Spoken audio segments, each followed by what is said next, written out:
On July 30th, 1975, Jimmy Hoffa walked into a restaurant parking lot in Detroit and disappeared forever. The man who likely knew what happened was sitting in a New Jersey prison at that exact moment. Anthony "Tony Provenzano, a union boss who turned the Teamsters into his personal criminal empire.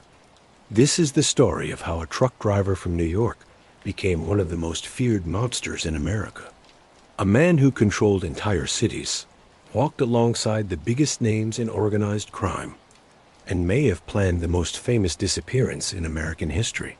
Before we start exploring Tony Pro's incredible rise and fall, let me know in the comments where you are watching from and what time it is right now. Are you getting ready for bed in California?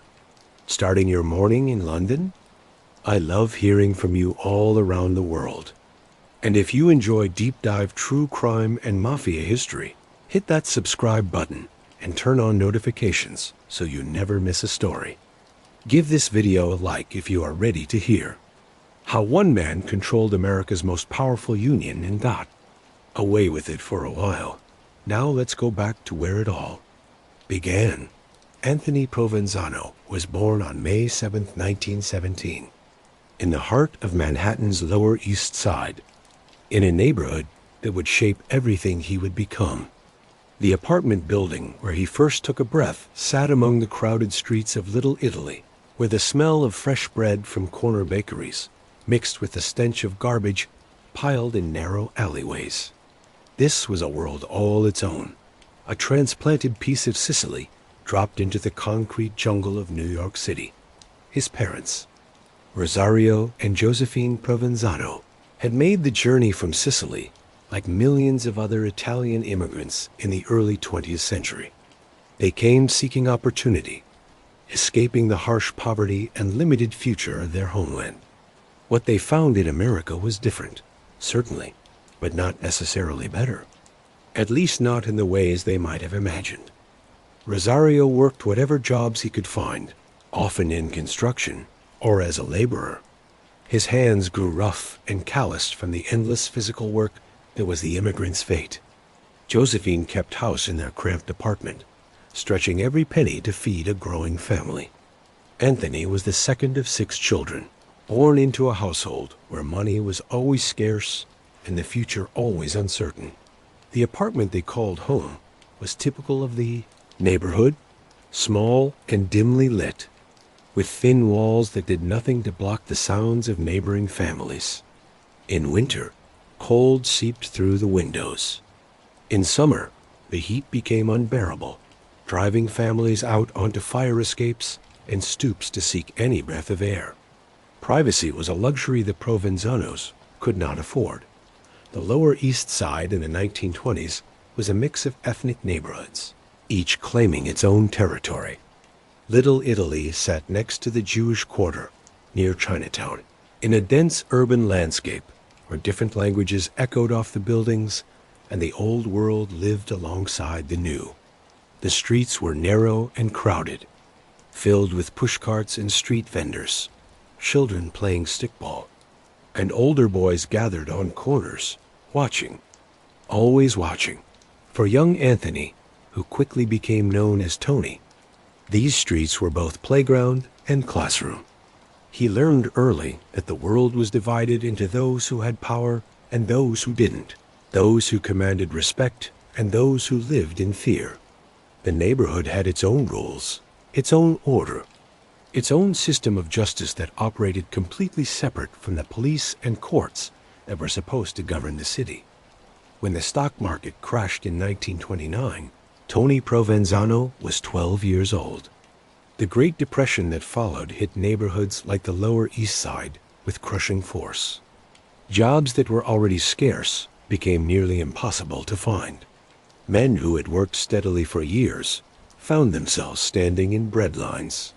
Families who had barely managed to get by suddenly faced real hunger, real desperation. For the Provenzano family, already living on the edge, the Depression made things much worse.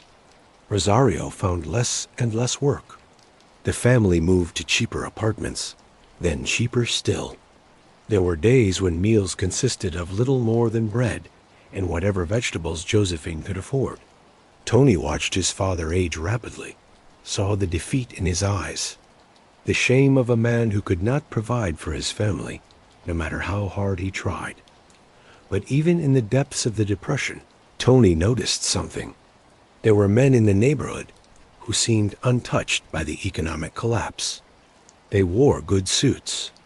They had money in their pockets. They commanded respect, or perhaps more accurately, fear. These men were connected to what everyone knew, but few spoke openly about: the organized crime families that had roots stretching back to the old country. Tony was drawn to these men, to their confidence and power. While his father bent his back doing honest labor for pennies, these men took what they wanted. They didn't beg for work or stand in lines. They created their own opportunities through force and cunning. To a teenage boy watching his family struggle, the attraction was undeniable. By the time he was 14, Tony had fallen in with the street gang. These weren't the innocent social clubs of earlier generations. The gangs of the Depression era were training grounds for organized crime, feeders for the larger criminal organizations that controlled the neighborhood. Young boys proved themselves through petty crimes, stealing from vendors, running numbers, delivering messages for older gangsters, collecting debts from those who couldn't or wouldn't pay. Tony proved himself skilled at this life. He was big for his age, broad-shouldered, and physically intimidating. But more than that, he had a natural talent for violence and intimidation. He didn't back down from confrontation. When the gang needed someone roughed up, Tony volunteered.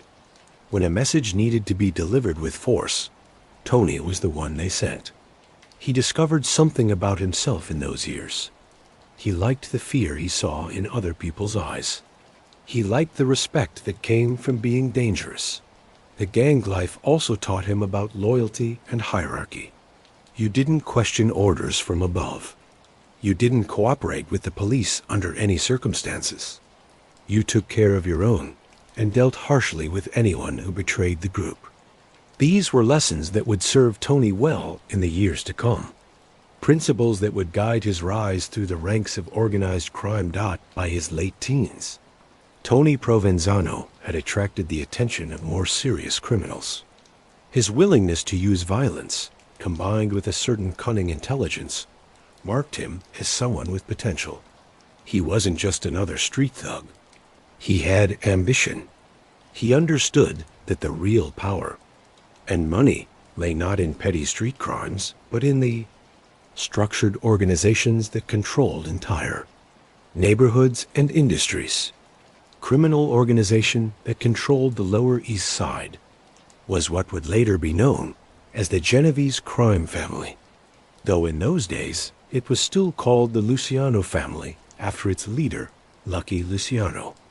This was one of the 5 families that emerged from the Castellamarese War of 1930 to 1931, the conflict that reshaped organized crime in New York and established the basic structure that would last for decades. The Genovese family had its fingers in numerous criminal enterprises: gambling, loan sharking, extortion, and increasingly, labor racketeering. This last category would prove particularly important for Tony Provenzano's future. The mob had discovered that controlling labor unions offered remarkable opportunities for both legitimate power and criminal profit. Through unions, they could control entire industries, extort both workers and employers, and gain access to enormous pension funds that could be looted or used to finance other operations. Tony's formal introduction to the Genovese family came through neighborhood connections. In the tightly knit world of Little Italy, everyone knew everyone, and reputation spread quickly. The young men who showed promise on the streets got noticed by the men who mattered. He began doing small jobs for made members of the family, driving cars, delivering packages, standing lookout. Each job was a test, a way of evaluating his reliability and discretion. He passed these tests. Tony understood instinctively one of the cardinal rules of mob life. You kept your mouth shut. No matter what you saw, no matter what you knew, you never talked to outsiders. Omerta, the code of silence, was absolute. Men who violated it didn't last long. In his early 20s, Tony began to understand how the organization really worked. There were the made members, Italian men who had been formally inducted into the family through the traditional ceremony. These were the true members of La Cosa Nostra, the sworn brotherhood. Then there were the associates, men who worked for the family but weren't made members. Associates could include non-Italians and men who hadn't proven themselves worthy of being made da Tony. As a young Italian man with the right connections and the proven willingness to do what was necessary, was on a path to becoming a made member. But he would need a specialty, an area where he could prove particularly valuable to the family. He found that specialty in labor unions. The International Brotherhood of Teamsters was founded in 1903, emerging from the merger of two different Teamster groups. The name came from the original members, men who drove teams of horses pulling wagons, the truck drivers of their era. By the 1930s, the Teamsters had evolved to represent truck drivers in the age of motorized vehicles, but the name remained DOT by the time Tony Provenzano became interested in the union. The Teamsters had already fallen under significant mob influence. This wasn't unique to the Teamsters. Organized crime had infiltrated numerous unions during the Depression and afterward. The reasons were simple. Unions controlled access to work, collected dues from members, managed pension funds, and wielded significant political power. For the mob, these were irresistible opportunities.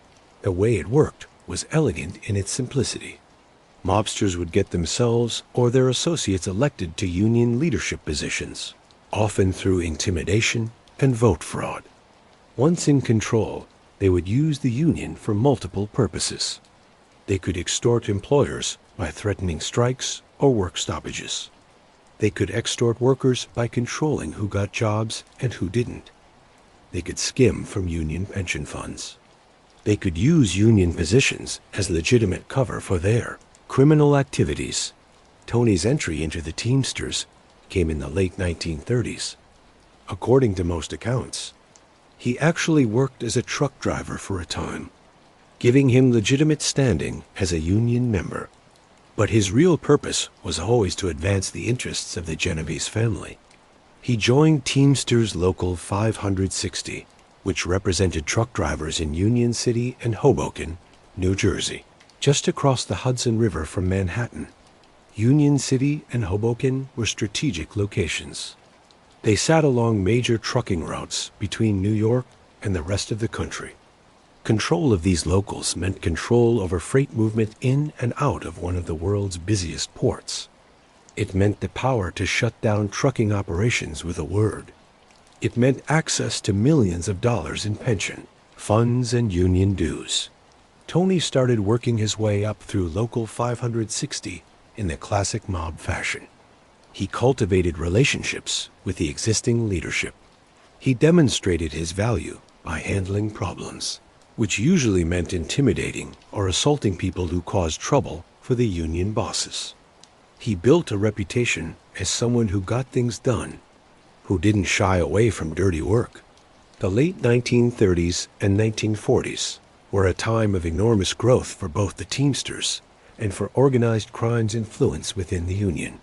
The Second World War created unprecedented demand for trucking services. The post-war boom continued that demand. As the trucking industry grew, so did the Teamsters, and so did the opportunities for those who controlled it.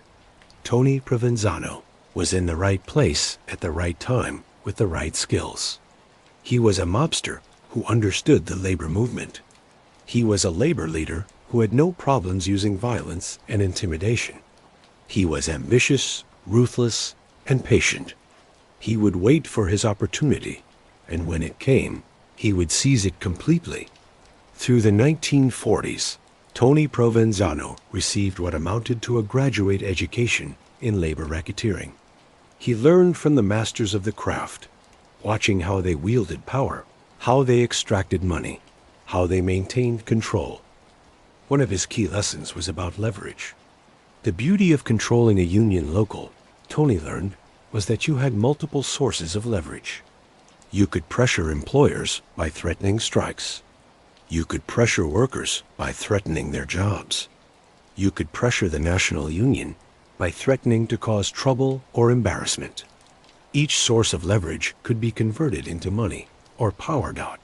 He learned about the importance of violence, but also about when to use it and when to merely threaten it. Actual violence was messy and attracted attention. The threat of violence, backed by a reputation for carrying through on threats, was often more effective. A beating sent a message. A disappearance sent a stronger message. The key was making sure everyone knew you were capable of extreme action, so that most of the time you didn't actually have to take it. Tony also learned about the pension fund racket, which would become central to his later operations. Union pension funds were enormous pools of money, supposedly set aside to provide retirement security for workers. In theory, these funds were carefully managed and invested conservatively to ensure they could meet their obligations. In practice, when mobsters controlled the union, pension funds became personal piggy banks. The way it worked was straightforward. The union leaders who controlled the pension fund would make loans from the fund to businesses, often businesses owned by mobsters or their associates. These loans would come with sweetheart terms, requiring little or no collateral and offering below-market interest rates. Sometimes the loans would never be repaid at all. The money would simply disappear into mob coffers while the pension fund's assets dwindled. Meanwhile, the mob could also profit from the other side of the transaction. They would extort kickbacks from any legitimate business that wanted access to pension fund loans. A developer who wanted to build a casino or hotel could get millions in financing from a Teamster pension fund, but only after paying off the right people and maybe giving the mob a hidden interest in the business. Tony watched these rackets operate and understood their beauty. They were almost self-sustaining. The workers paid dues that funded the union. The union leadership controlled the pension fund. The pension fund money could be looted in multiple ways. And if any worker complained, well, they might find themselves unable to get work. Or worse. He also learned about the importance of political connections. The mob didn't operate in a vacuum. They needed corrupt politicians, corrupt judges, corrupt law enforcement. Local 560's territory covered several New Jersey cities, and Tony learned early about the importance of controlling local government. Campaign contributions, bribes, threats, whatever worked to ensure that mayors, city councilmen, and police chiefs either looked the other way or actively cooperated. By the late 1940s, Tony Provenzano had become a made member of the Genovese crime family. The exact date of his making ceremony isn't recorded in public documents, but multiple sources confirmed that he was a formal member of La Cosa Nostra by the time he rose to real prominence in the 1950s. This meant he had taken the oath, pledging loyalty unto death to the family. It meant he was now a full member of the Brotherhood, with all the rights and responsibilities that entailed. He was also married by this time to a woman named Marie, with whom he would eventually have 3 children. Outwardly, he maintained the appearance of a legitimate union official and family man. He bought a house in New Jersey. He attended church, at least occasionally. He cultivated the image of a hard-working labor leader fighting for truck drivers' rights. The reality, of course, was very different. By 1950, Tony Provenzano was a rising star in both the Genovese crime family and the Teamsters Union. He was brutal, ambitious, and increasingly powerful. And he had developed a close relationship with a man who would change the course of his life, Jimmy Hoffa.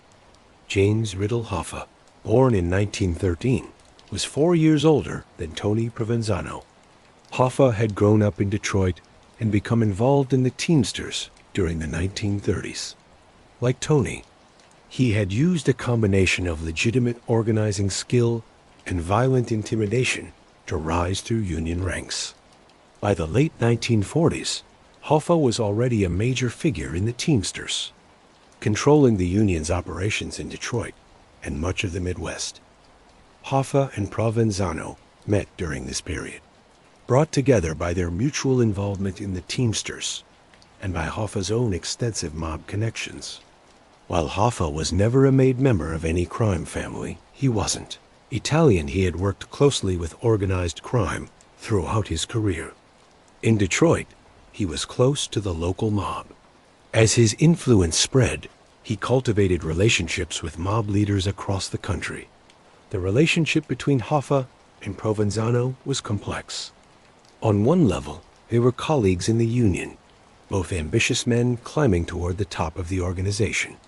On another level, they were both involved in criminal enterprises, using their union positions to enrich themselves and the mobsters they worked with. And on a personal level, at least initially, they seemed to genuinely like and respect each other. What they shared was a vision of how the Teamsters could be used. Both men understood that the union, if properly controlled, could become the most powerful labor organization in America. Truck drivers were essential to the economy. Without trucks moving freight, factories shut down, stores ran out of goods, construction stopped. Control the truck drivers, and you controlled the economy's circulatory system. Hoffa was brilliant at two things: organizing workers and making deals with employers. He could genuinely deliver for rank-and-file members, negotiating better wages and benefits. This gave him legitimacy and loyalty from ordinary workers, even as he was using the union for criminal purposes. He understood that to maintain power, you needed the members behind you, and that meant actually delivering some tangible benefits. Tony Provenzano operated differently. He was less interested in the legitimate union work and more focused on the criminal opportunities. He was the enforcer, the intimidator, the man who made problems disappear. Where Hoffa would negotiate, Tony would threaten. Where Hoffa would compromise, Tony would demand. They complemented each other, their skills and temperaments fitting together like pieces of a puzzle dot. As the 1950s began, both men were positioned for major advances in their careers. Hoffa was working toward becoming president of the entire International Brotherhood of Teamsters. Tony was consolidating his control over Local 560 and expanding his influence in New Jersey.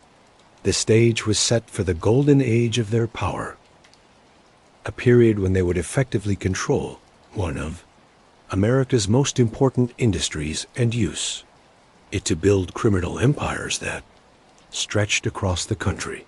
But already the seeds of their eventual falling out were being planted. Both men were ambitious.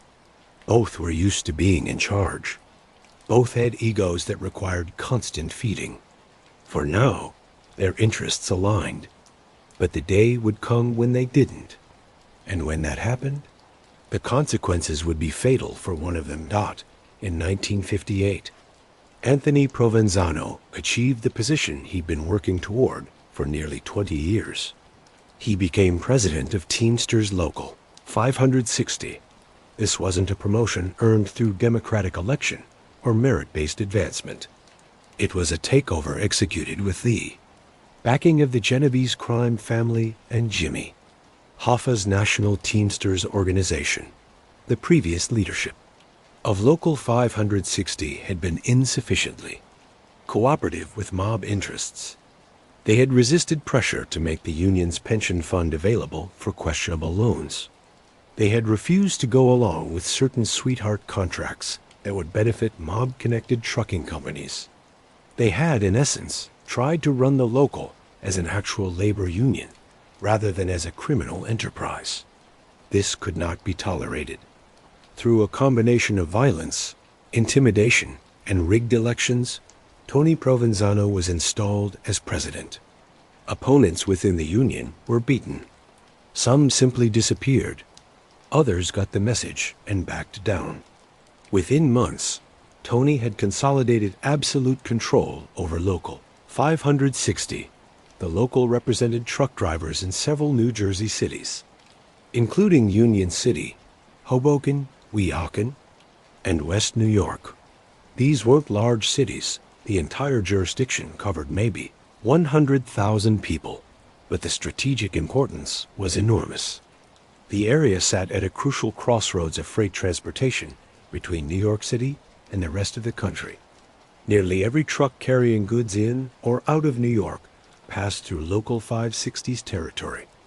Once in control, Tony transformed Local 560 into a model of labor racketeering. The pension fund immediately became a source of mob loans, with millions of dollars flowing to mob-connected businesses on terms that would never be offered in a legitimate transaction. Union dues were raised, with much of the increase finding its way into Tony's pockets and those of his associates. But Tony also understood Hoffa's lesson about keeping the rank and file satisfied. He made sure that ordinary truck drivers got decent wages and benefits. He organized social events and picnics. He cultivated an image as a tough but effective union leader who got results for his members. Most of the truck drivers in Local 560 probably had no idea that their union was being used as a criminal enterprise. They just knew their union was strong and their president was powerful. The structure Tony created was typical of mob-controlled unions. He installed loyalists in all the key positions: vice presidents, business agents, trustees. Many of these men were either made members of the Genovese family or close associates. His brother Salvatore "Sammy" Provenzano became a business agent for the local, effectively serving as Tony's enforcer within the union. Another brother, Nunzio Provenzano, also got a position. This created a family dynasty within the union, with the Provenzano brothers controlling virtually every aspect of Local 560's operations. No one could challenge them without facing the prospect of violence. No election could unseat them. The results were predetermined, and anyone who caused trouble during an election campaign was dealt with harshly. Tony's office in Union City became a center of power in New Jersey. Trucking company owners would come there to negotiate, or more accurately, to be told what they would pay and what they would do. Politicians came seeking the locals' endorsement and support, knowing that crossing Tony Provenzano meant political trouble. Even other union leaders deferred to him, understanding that he had the backing of both the national Teamsters and the Genovese crime family. While Tony was building his empire in New Jersey, Jimmy Hoffa was ascending to the pinnacle of the Teamsters. In 1957, Hoffa became president of the International Brotherhood of Teamsters, making him one of the most powerful labor leaders in American history. The Teamsters at that time had roughly 1.5 million members, making it one of the largest unions in the country. Hoffa's presidency was controversial from the start. His connections to organized crime were already well known. The McClellan Committee hearings in the Senate, beginning in 1957, had exposed extensive mob infiltration of the Teamsters. Robert Kennedy, serving as chief counsel to the committee, had made Hoffa a particular target of investigation. The hearings revealed a pattern of corruption, violence, and criminal activity within the union. But Hoffa survived the hearings and consolidated his power. He did this partly by delivering real benefits to Teamster members. He negotiated national contracts that raised wages and improved benefits across the country. He also did it by building alliances with corrupt union officials like Tony. Provenzano men who controlled local unions through fear and could deliver blocks of votes when needed. Relationship between Hoffa and Provenzano during this period was at its peak. Tony was one of Hoffa's most reliable allies within the union. When Hoffa needed support for a policy or needed to pressure a dissenting local, Tony was there to help.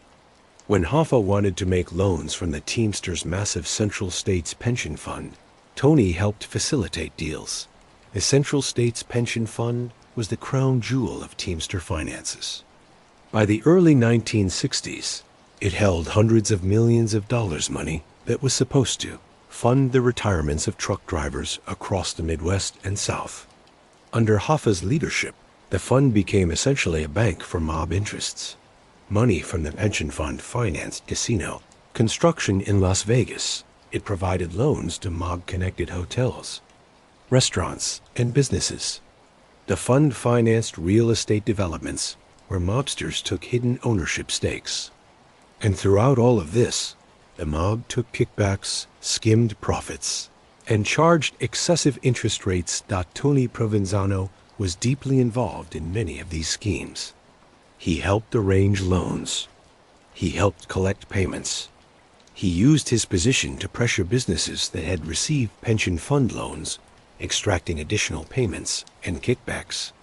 The exact amount of money that passed through Tony's hands during this period is impossible to calculate, but it was certainly in the millions of dollars. His lifestyle reflected his growing wealth. He moved his family to a large house in a nice neighborhood. He drove expensive cars. He wore tailored suits and expensive jewelry. He took vacations to Florida and Las Vegas.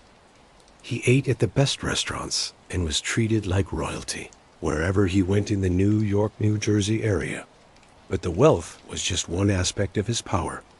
More important was the fear and respect he commanded. Everyone in the trucking industry in the New York area knew who Tony Provenzano was and what he was capable of. Trucking companies paid him off, not just because he controlled the union, but because they were afraid of what would happen if they didn't. Rival. Union officials deferred to him because they had seen what happened to people who challenged him. Got the violence that undergirded Tony. Provenzano's empire wasn't random or senseless.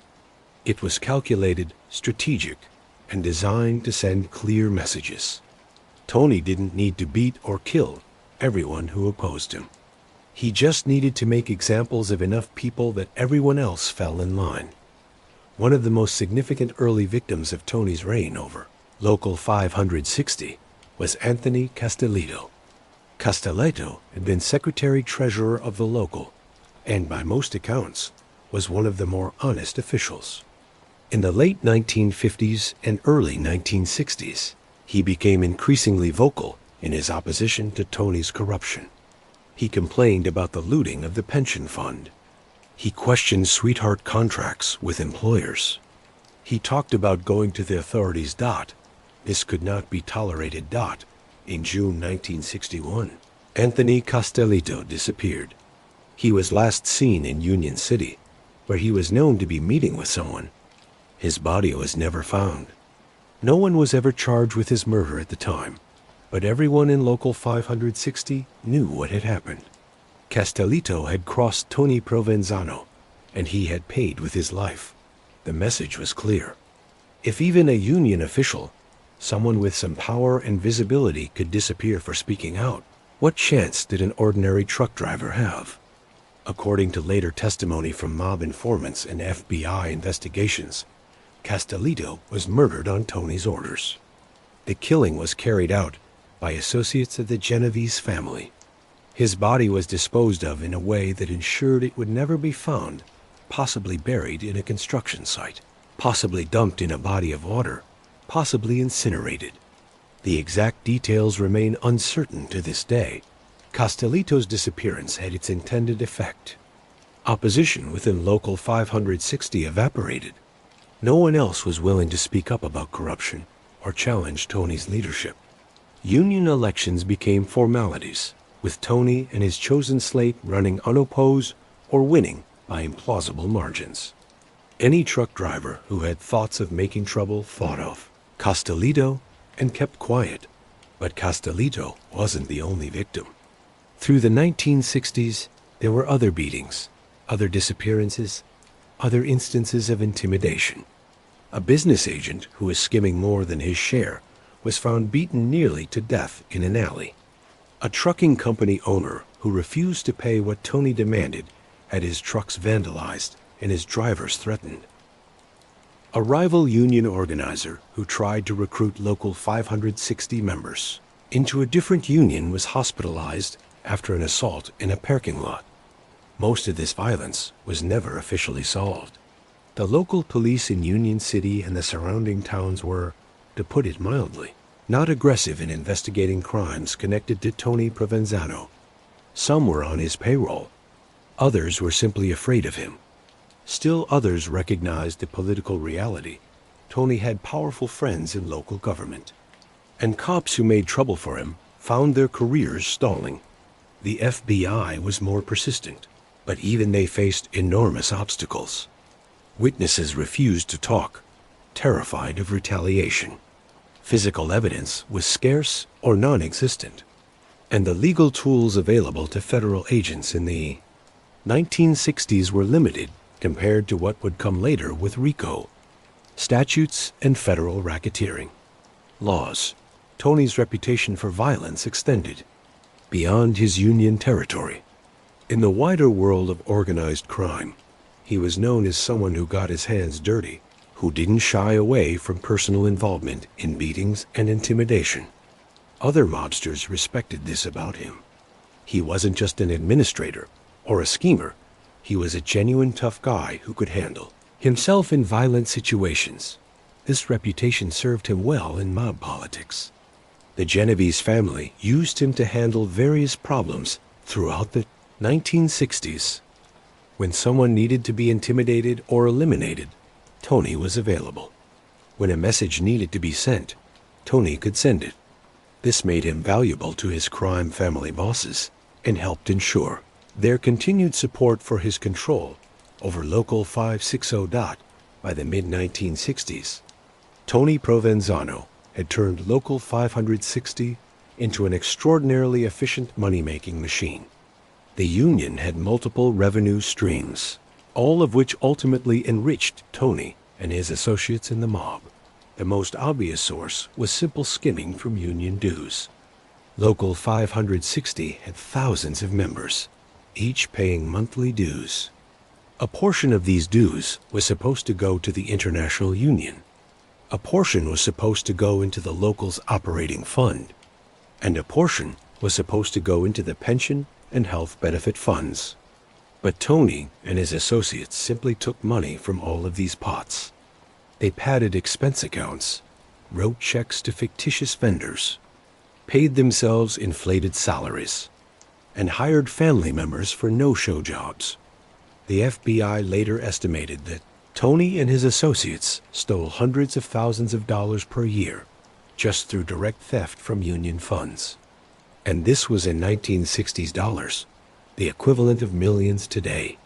The money went into their pockets, funded their lifestyles, and was kicked up to the Genovese family. Then there was the pension fund racket. Local 560's pension fund wasn't as large as the Central States Pension Fund that Hoffa controlled, but it still held millions of dollars. Tony used it the same way, as a bank for mob interests. Companies connected to the Genovese family could get loans on favorable terms. The loan payments, when they came, often included kickbacks to Tony. Many loans were never fully repaid. Tony also ran classic extortion schemes against trucking companies.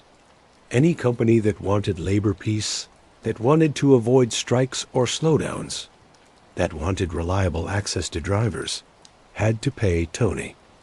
These payments came in various forms: direct cash payments, consulting fees to shell companies Tony controlled, overpayments on contracts, donations to the Union Social Fund. However it was structured, the money ended up in Tony's pocket. The amounts varied depending on the size of the company and how much they could afford. A small trucking outfit might pay a few thousand a year. A major freight company might pay tens of thousands or more. Multiply this across dozens or hundreds of companies, and you begin to understand the scale of the extortion operation. Tony also profited from the flip side of the extortion, taking payments from companies in exchange for favorable treatment. A trucking company that wanted a sweetheart contract with the union, one that would give them lower labor costs than their competitors, could buy one from Tony company that wanted to avoid certain union rules, or to hire non-union drivers could make those problems go away. With the right payment, this created what economists would call a protection racket with multiple layers. Companies paid Tony not to hurt them with strikes and labor trouble. They paid him again to get advantages over competitors. And if they were receiving pension fund loans or other benefits from union connections, they paid kickbacks on those too. Tony had found a way to extract money from every possible angle of the labor management relationship. There was also loan sharking. Tony ran a loan sharking operation on the side, lending money to people at excessive interest rates, often 200% or 300% annual interest or more. This wasn't directly connected to the union, but his position gave him access to borrowers. Truck drivers who needed money could come to Tony. So could small businessmen, gamblers in trouble, and anyone else who couldn't get legitimate financing. The loans were backed by the implicit threat of violence for non-payment. The total amount of money Tony Provenzano earned through all these various schemes during the 1960s is impossible to calculate precisely. The operations were deliberately kept off the books. Cash changed hands with no records. Transactions were structured to hide the real beneficiaries. But FBI estimates and later court cases suggest that Tony was personally earning the equivalent of several $1 million per year in today's money, and that his operations were generating many times that amount for the Genovese family. He lived well on this money, but not ostentatiously. Tony understood the importance of not drawing too much attention. His house was nice, but not palatial. His cars were expensive, but not exotic. He dressed well, but not flashily. He wanted to project the image of a successful union leader, not a mob boss. The truly expensive lifestyle items, the trips to Las Vegas, the gambling, the entertainment were enjoyed somewhat discreetly.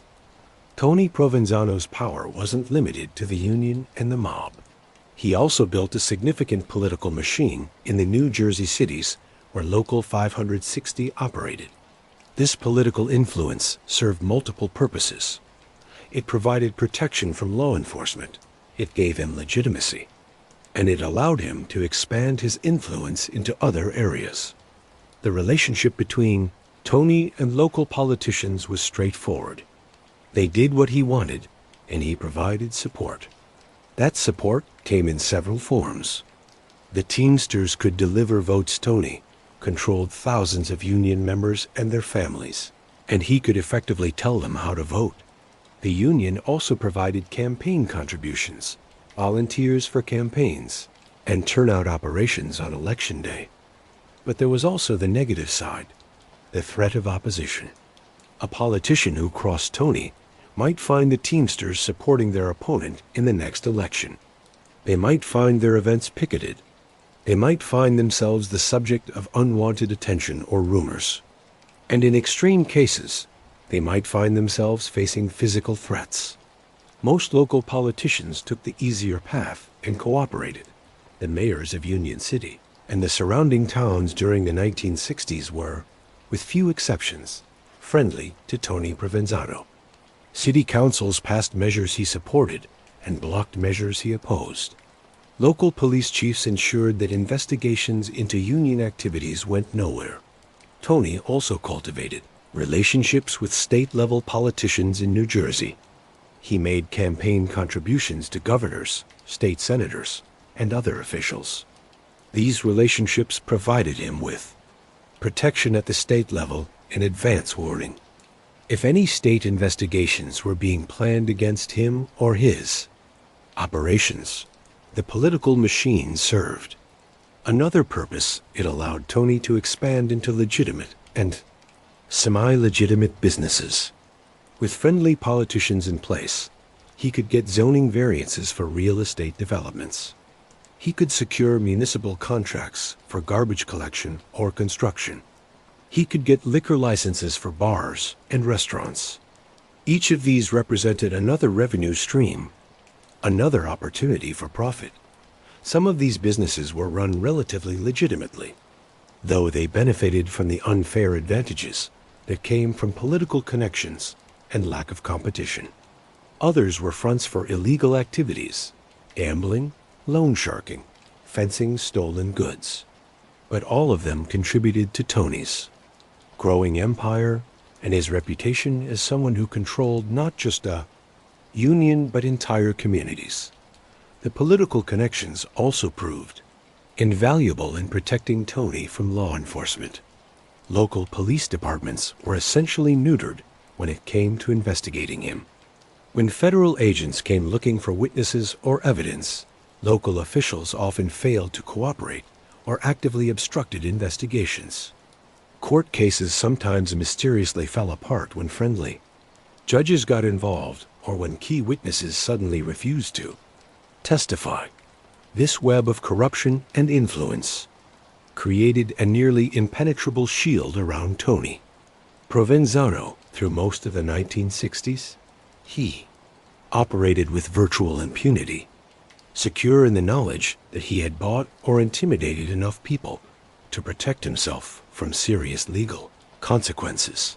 Throughout his rise to power, Tony Provenzano remained a loyal and valuable member of the Genovese crime family. His position in the Teamsters made him uniquely valuable to the family, providing them with access to the union's resources and the opportunities for profit that came with controlling organized labor. The Genovese family during this period was one of the most powerful of New York's 5 families.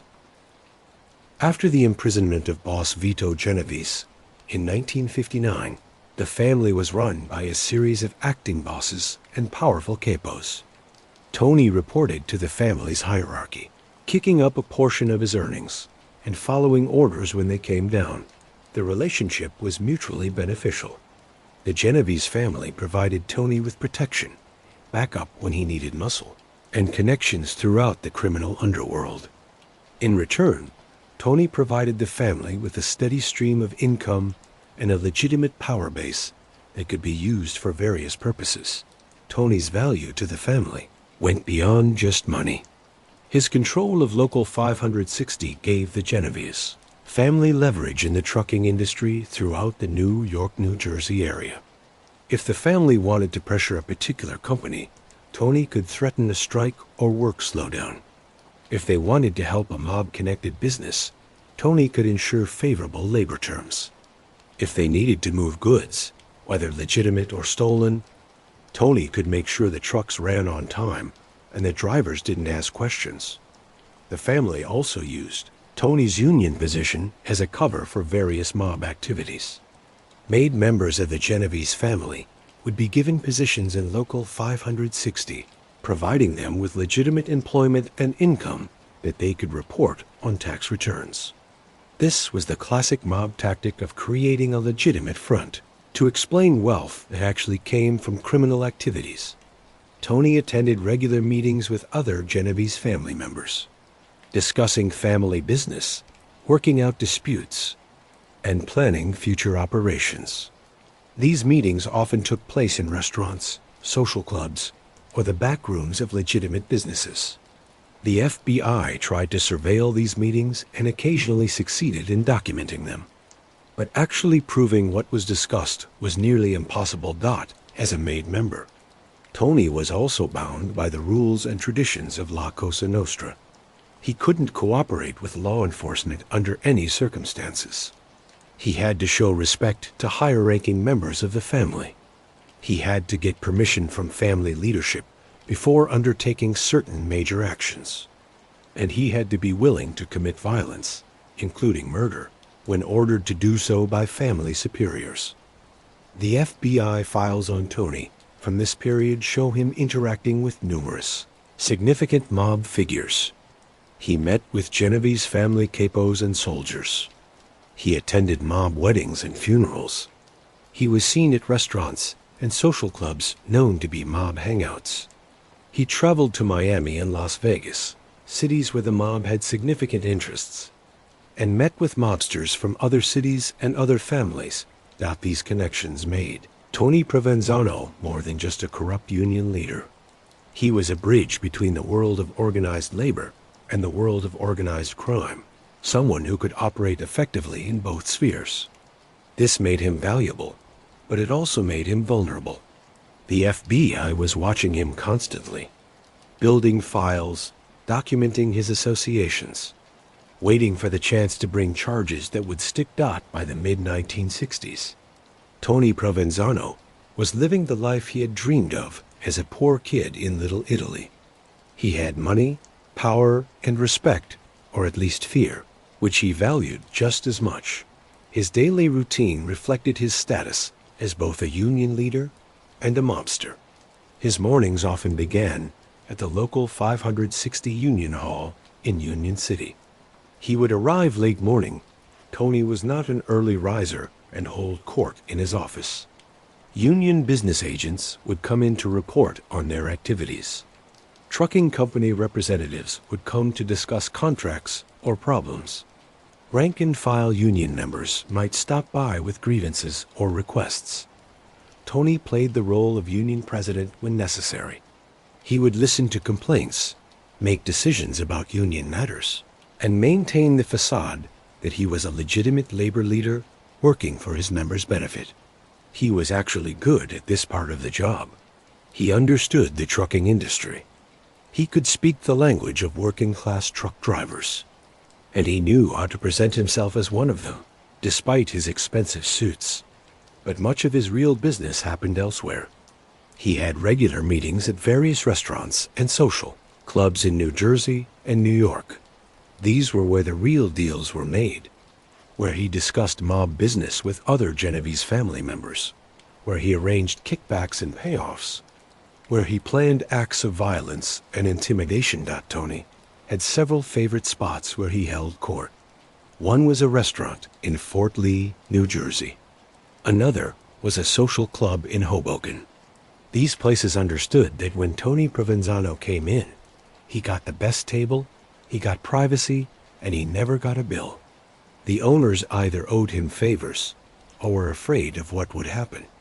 If they didn't show proper respect, his afternoons might involve trips into Manhattan for meetings with other mob figures or with corrupt union officials from other locals. He maintained relationships throughout the Teamsters organization, cultivating allies and keeping track of potential enemies. He also met with politicians, making sure that his political protection remained solid. Evenings were often spent at restaurants, nightclubs, or social gatherings. Tony enjoyed good food and drink. He gambled, sometimes heavily, though he was apparently smart enough not to get in over his head with gambling debts. He entertained friends and associates, picking up checks and spreading money around to maintain his image as a big shot. He traveled regularly, particularly to Florida and Las Vegas.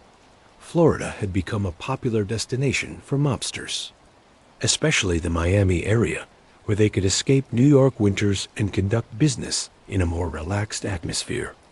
Las Vegas was where the mob had massive investments in casinos, and Tony had connections there through the Teamsters, pension fund loans to casino operations. His family, his wife Marie, and their children lived well, but somewhat removed from his business life. This was typical for mobsters of that era. They kept their families separate from their criminal activities as much as possible.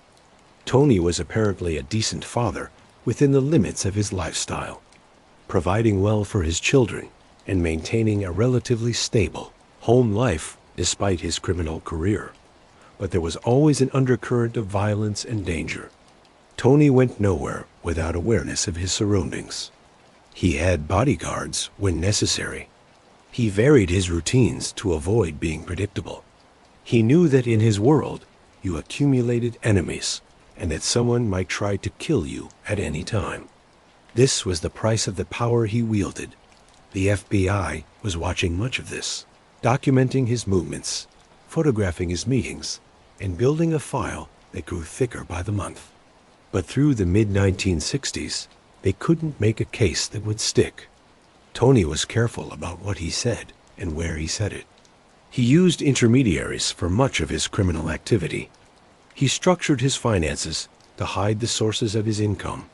He was, in short, good at being a mobster. Everything changed for Tony Provenzano and Jimmy Hoffa with the election of John F. Kennedy as president in 1960. Kennedy's victory brought his younger brother, Robert Kennedy, into government as Attorney General. And Robert Kennedy had a mission: destroy the mob's control over American labor unions, with a particular focus on the Teamsters and Jimmy Hoffa. Robert Kennedy's obsession with Hoffa dated back to the McClellan Committee hearings in the late 1950s, where Kennedy had served as chief counsel. During those hearings, Hoffa had frustrated Kennedy repeatedly, using legal technicalities and the Fifth Amendment to avoid answering damaging questions. The two men had developed an intense personal animosity that went beyond professional rivalry. As Attorney General, Robert Kennedy now had the full resources of the Justice Department at his disposal, and he used them aggressively against the Teamsters and organized crime more broadly.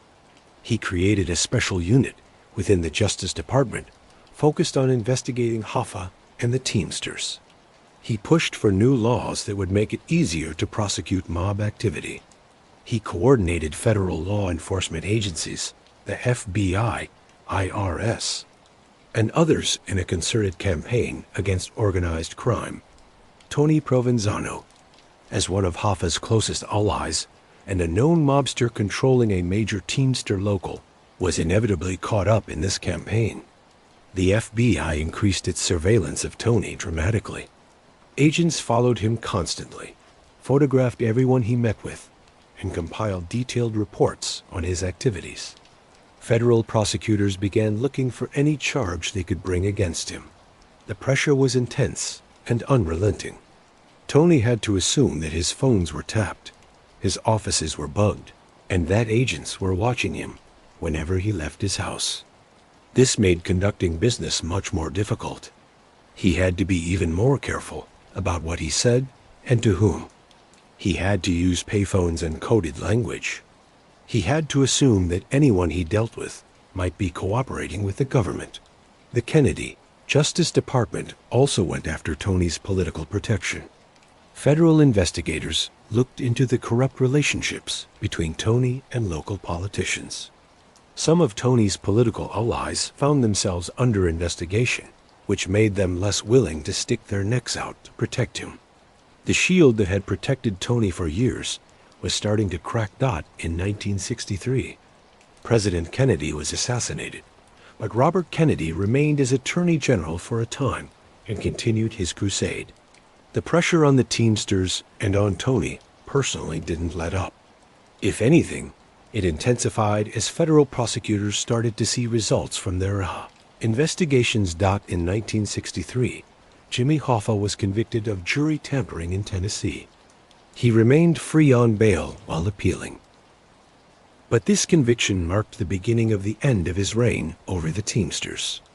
2 years later, in 1965, he was convicted of fraud and conspiracy in a separate case involving loans from the Teamsters Pension Fund. Combined, these convictions carried a 13-year prison sentence. Hoffa's legal troubles created uncertainty throughout the Teamsters leadership. If Hoffa went to prison, who would control the union? There were various factions and potential successors, each with their own ambitions and alliances. Tony Provenzano remained loyal to Hoffa during this period, but he was also watching carefully and positioning himself for whatever came next.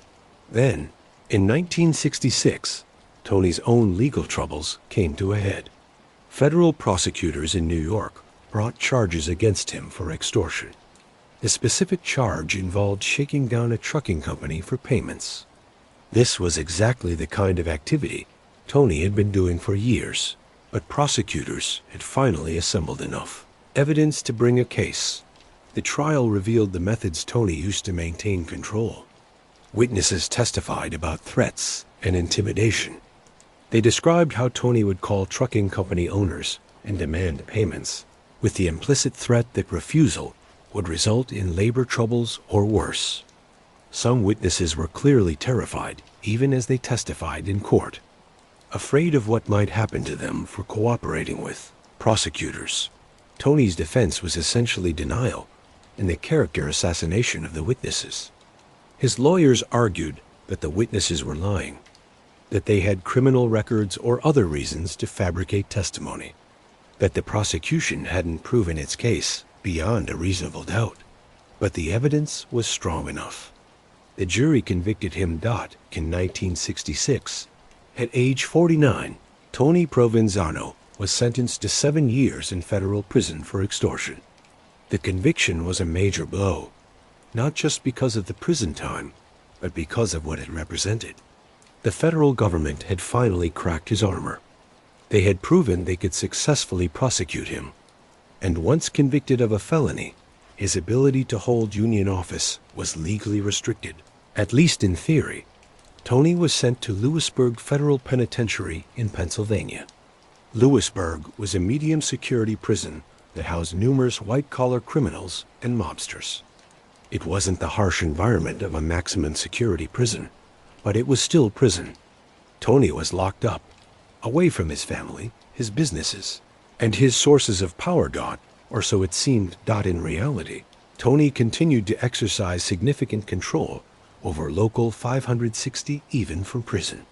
His brothers, Salvatore and Nunzio, remained on the outside, following his instructions. Associates visited him regularly, receiving orders and reporting back. Through this network, Tony maintained his grip on the Union and continued to profit from its operations. Still, prison was a major disruption. Tony couldn't be in the room when important decisions were made. He couldn't personally intimidate people. He couldn't attend meetings or conduct the face-to-face business that was so important in both union operations and mob activities. His power was diminished, even if not entirely eliminated. In March 1967, Jimmy Hoffa finally exhausted his appeals and began serving his 13-year sentence. He was sent to Lewisburg Federal Penitentiary, the same prison where Tony Provenzano was already incarcerated. The two men who had been allies and partners for nearly 20 years were now cellmates in the federal prison system. Initially, their relationship continued much as it had on the outside. They were both powerful men brought low by federal prosecution. They had shared interests and shared enemies. They socialized together in the prison yard and dining hall to mobbed-up Teamster leaders doing time. But tensions began to develop almost immediately. The conflict centered on money, specifically on Hoffa's Teamster pension. When Hoffa went to prison, his pension payments from the Union were cut off. The Union's rules stated that officers who were convicted of certain crimes lost their pension rights. This meant that Hoffa, who had been president of the entire International Union and who had built the Union into a powerhouse, suddenly had no income from the Teamsters. Hoffa was furious about this. He had enriched countless people through his control of the Union, including Tony Provenzano. He had made sure that corrupt Union officials continued to receive money even when they went to prison.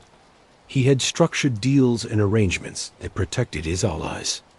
And now, when it was his turn to need help, the rules were being enforced against him.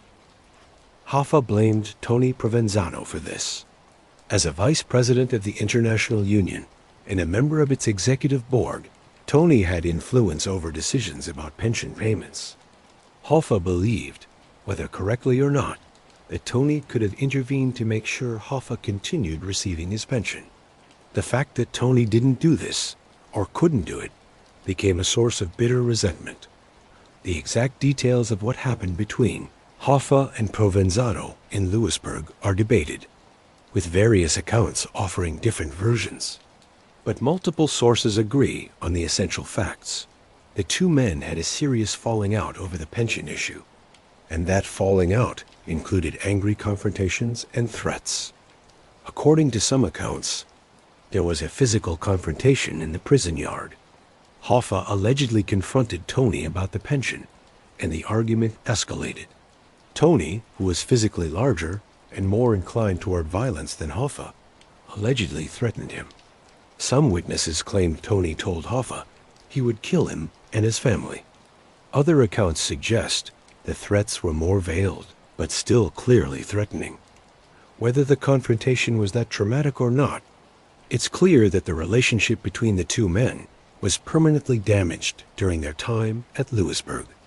They went from allies to bitter enemies. Hoffa's resentment festered. Tony came to see Hoffa as a potential problem rather than a valuable partner.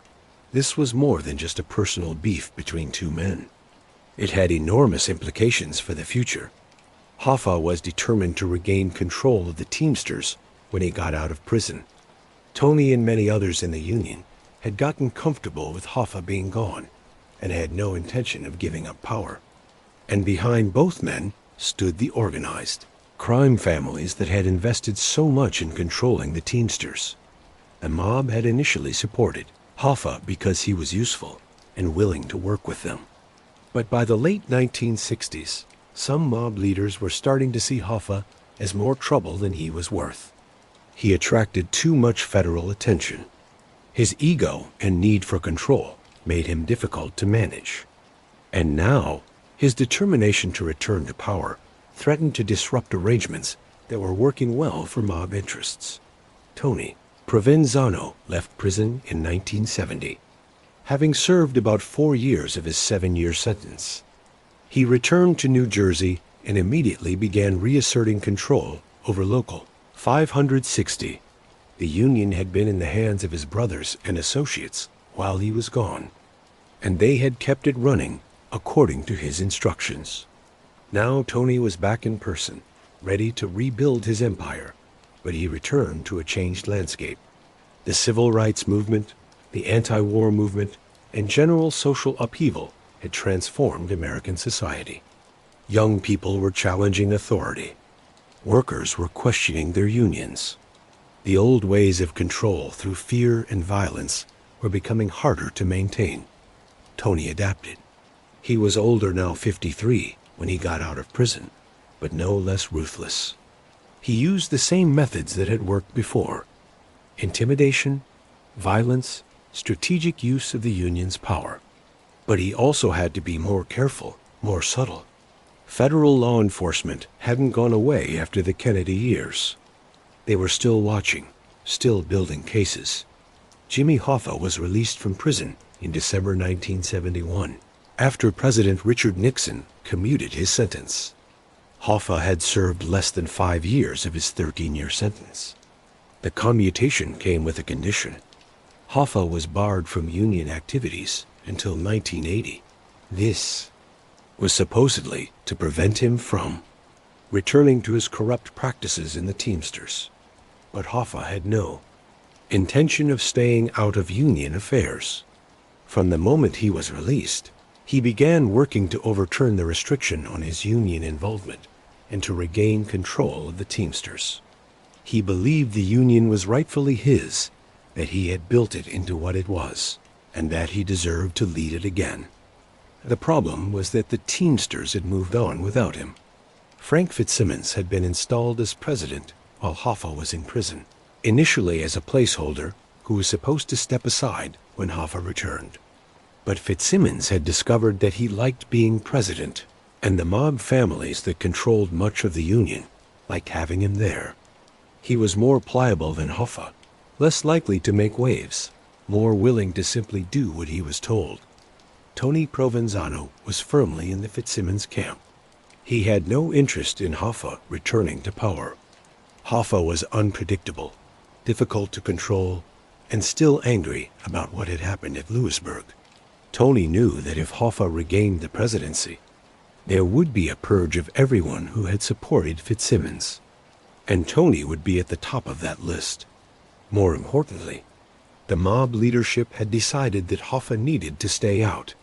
The Genovese family, which controlled Tony, had communicated through various channels that Hoffa's return would not be acceptable. Other families had reached the same conclusion. Hoffa was too much of a liability, too likely to bring more federal heat, too difficult to control. Hoffa, with his enormous ego and sense of entitlement, couldn't accept this. He believed he could outmaneuver his opponents. He thought his popularity with rank-and-file Teamsters would carry the day. He assumed that his knowledge of where the bodies were buried, literally and figuratively, would protect him, because no one would dare move against him. He was wrong on all counts. Through the early 1970s, Hoffa traveled the country trying to rally support. He gave interviews claiming he had been railroaded by the government.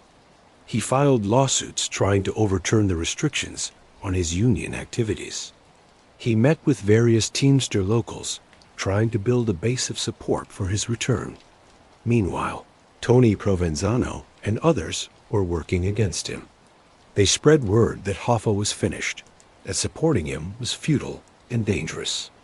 They used their influence to ensure that delegates to Teamsters conventions would oppose Hoffa, and they communicated to Hoffa, through various intermediaries, that he needed to back off. Hoffa ignored these warnings. He either didn't believe the mob would actually move against him, or he convinced himself that his value and his knowledge made him untouchable. He kept pushing, kept making noise, kept threatening to expose corruption if he wasn't allowed back in.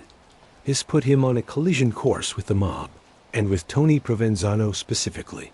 The FBI was watching this unfold, documenting Hoffa's movements and the resistance he was encountering.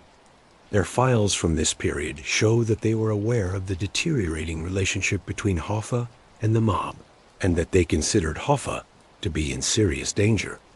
FBI agents even warned Hoffa directly that his life might be in danger. They told him that the mob might try to kill him if he kept pushing to return to power in the Teamsters. Hoffa brushed off these warnings. He had spent his entire life around mobsters. He had made deals with them, worked with them, helped them steal millions of dollars. He thought he understood them, and that he could handle whatever they threw at him. Through 1974 and into 1975, the conflict between Hoffa and his former allies intensified. Hoffa was making progress in his legal fight to overturn the restrictions on his union activities. He had found lawyers who were arguing that the restrictions were unconstitutional, that Nixon couldn't impose conditions on a commutation that violated Hoffa's rights. If Hoffa won this legal battle, he would be free to run for Teamsters president again. And given his name recognition and popularity with many members, he might actually win. This prospect terrified the mob and the corrupt Teamsters leadership. They had billions of dollars at stake in their control of the union. The pension funds were still being looted. Sweetheart contracts were still being signed. The union was still being used to further mob interests across multiple industries. Hoffa's return threatened all of this. Tony Provenzano was particularly exposed. He had been one of Hoffa's closest allies, which meant he knew where many of the bodies were buried. But now he was aligned against Hoffa, which made him both a threat to Hoffa and potentially threatened by him. If Hoffa returned to power, Tony could expect to lose his position and possibly face criminal charges based on information Hoffa might provide to authorities. FBI documented several meetings and phone calls between Tony and Hoffa during this period. The conversations were tense. Hoffa was trying to secure Tony's support, or at least his neutrality, in his comeback campaign. Tony was refusing, making clear that he was with Fitzsimmons, and that Hoffa should give up his quest. According to later testimony from informants, Tony made threats against Hoffa during this period.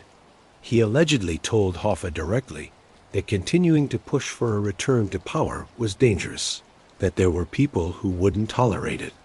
These threats were reportedly made both face-to-face and through intermediaries. Hoffa's response was defiance. He apparently believed that Tony and the others were bluffing, that they wouldn't dare actually kill him because of the attention it would bring and because of the secrets he could reveal if pushed too far. He may have also believed that his precautions varying his routines, being careful about where he went and who he met with would protect him. But Hoffa was increasingly isolated. His former allies had turned against him. The mob had decided he was expendable. Even his own family was worried about him, urging him to give up his campaign and just enjoy retirement. But Hoffa couldn't let go. The Teamsters had been his life's work, his source of identity and power. Without it, he was just another ex-con, another has-been-not by the summer of 1975. The situation had reached a breaking point. Hoffa was close to winning his legal battle to return to union activities. Plans were being discussed for him to run for Teamsters president at the next convention. If something was going to be done to stop him, it needed to happen soon. The mob leadership made their decision. According to later testimony from multiple informants, the commission, the ruling body of New York's 5 families, met and decided that Hoffa had to be eliminated. He was too much of a threat, too unpredictable, too likely to cause problems. The order went out. Hoffa would be killed. The contract to carry out the hit was given to Tony, Provenzano, and the Genovese family, though other families would be involved in the logistics. Tony allegedly helped plan the operation, determined how Hoffa would be lured to his death, and arranged for the cleanup afterward. Hoffa had no idea what was coming.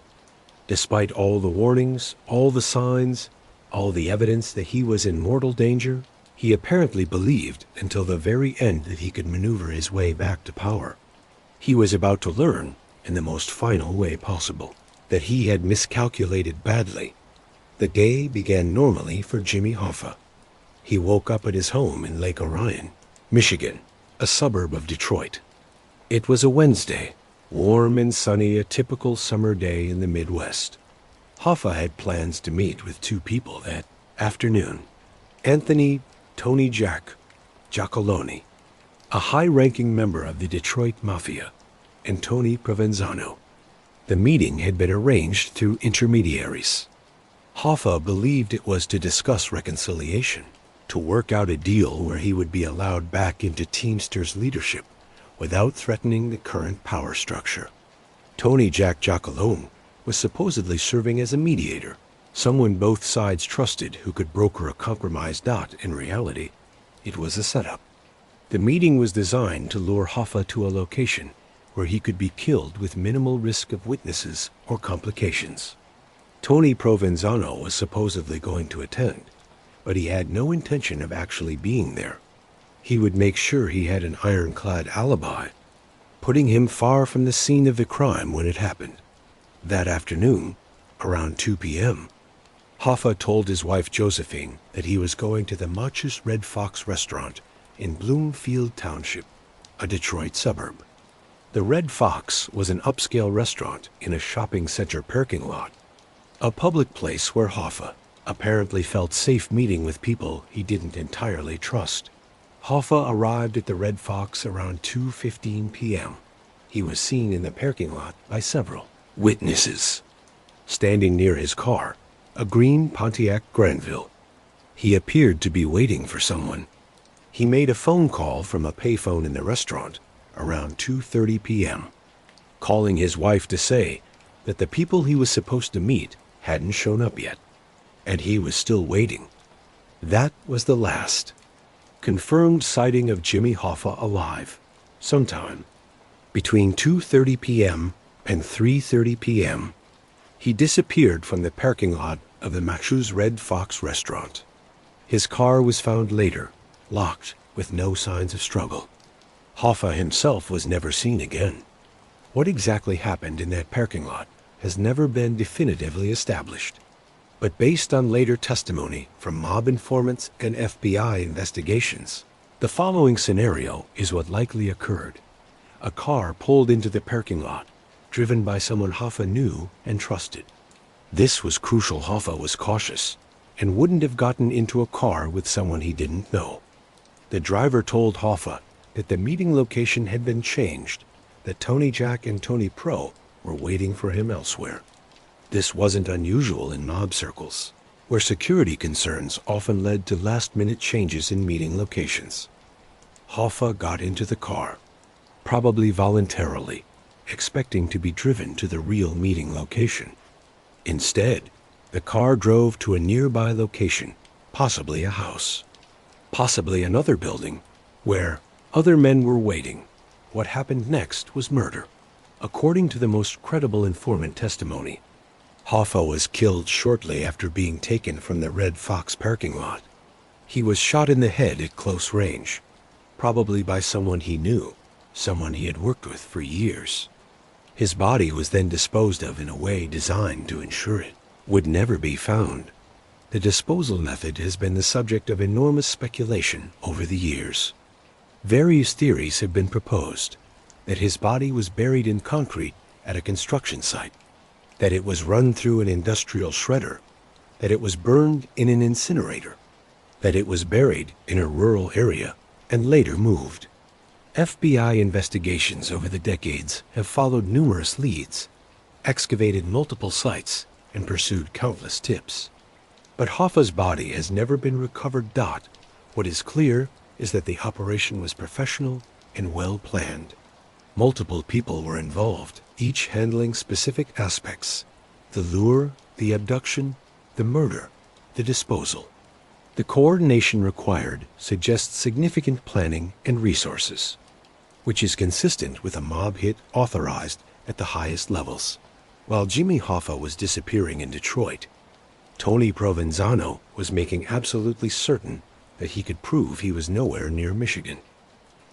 He was in New Jersey, at the Teamsters Local 560 office in Union City, and he made sure that numerous people saw him there. According to witnesses who were later interviewed by the FBI, Tony was at the Union Hall from early afternoon through the evening of July 30th. He met with various union officials. He made phone calls. He was seen by secretaries, business agents, and other staff members. All of these witnesses could testify that Tony Provenzano was in New Jersey when Hoffa disappeared in Michigan. This was a classic mob alibi, be seen by numerous credible witnesses in a location far from where the crime is being committed, making it impossible to prove you were directly involved, even if investigators were certain Tony had ordered or helped plan the hit. They couldn't prove he had personally participated because he demonstrably wasn't there. The FBI was immediately suspicious of Tony's alibi, precisely because it was so perfect. In their experience, when someone who was supposed to meet with a victim made sure to have an ironclad alibi for the time of the disappearance, it suggested they knew something was going to happen. But suspicious and provable were two different things. Tony's brothers and other associates also made sure they had alibis for that afternoon. It was clear that the Provenzano crew had known something was going to happen and had prepared accordingly. But knowing it and proving it in court were, again, two different matters. When Hoffa failed to return home that evening, his wife Josephine called the police. Initially, there was some thought that Hoffa might have just decided to disappear for a while, that maybe he was avoiding someone or making a point. But as hours turned into days with no word from him, it became clear that something more serious had happened. The FBI took over the investigation quickly. Hoffa was a nationally known figure. His disappearance was clearly suspicious, and federal authorities had jurisdiction because of the potential involvement of organized crime in what appeared to be a kidnapping or murder. Agents swarmed over the Mashu's Red Fox restaurant and its parking lot. They interviewed everyone who had been there that afternoon. They found several witnesses who had seen Hoffa waiting in the parking lot, but no one who had seen what happened to him. Some witnesses reported seeing a car, possibly a maroon Mercury, in the area, but descriptions were vague and couldn't be confirmed. The investigation quickly focused on Tony Giacalone and Tony Provenzano as the prime suspects. Both men had been mentioned by Hoffa as people he was supposed to meet. Both had motives. They were aligned against Hoffa's return to power in the Teamsters. And both had extensive connections to organized crime. Agents interviewed Tony Provenzano within days of the disappearance. Tony's story was simple. He was supposed to meet with Hoffa. The meeting had been arranged, but he never went to Detroit. He had been in New Jersey all day, and he had witnesses to prove it. He claimed he had no idea what happened to Hoffa and suggested that Hoffa had probably just run off somewhere to avoid his problems. Tony's attitude during these interviews was reportedly arrogant and dismissive. He showed no concern for Hoffa's fate, which struck investigators as suspicious in itself. If Hoffa was really just a former colleague who had disappeared, wouldn't Tony show at least some worry or curiosity? His indifference suggested he knew exactly what had happened. But Tony wasn't stupid. He knew the FBI couldn't prove anything without physical evidence or witnesses, and he had made sure there wouldn't be any. He refused to answer detailed questions, claiming his Fifth Amendment right against self-incrimination. His lawyers made it clear he would not be cooperating with the investigation. The FBI pursued multiple leads. They interviewed hundreds of people: mobsters, Teamsters officials, Hoffa's friends and associates, residents of the area around the Red Fox. They examined Hoffa's financial records, phone records, and recent activities. They put pressure on mob informants, trying to get someone to talk. Some informants did provide information, but it was always secondhand. They had heard that Tony Pro was involved. They had heard that the commission had authorized the hit. They had heard that Hoffa's body had been disposed of in a particular way. None of it was direct evidence that could be used in court in the nearly 50 years since Hoffa's disappearance. Numerous theories have been proposed about what exactly happened to him and where his body ended up.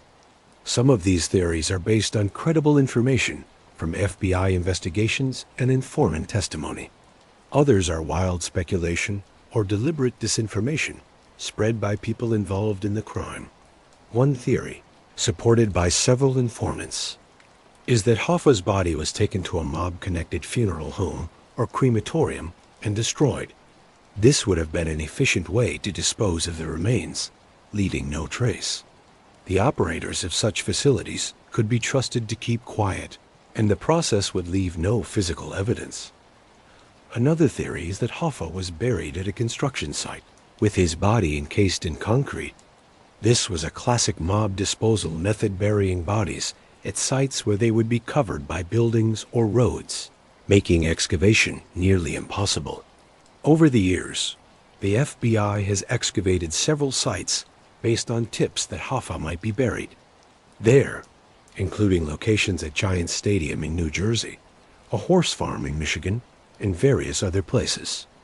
None of these excavations found Hoffa's remains.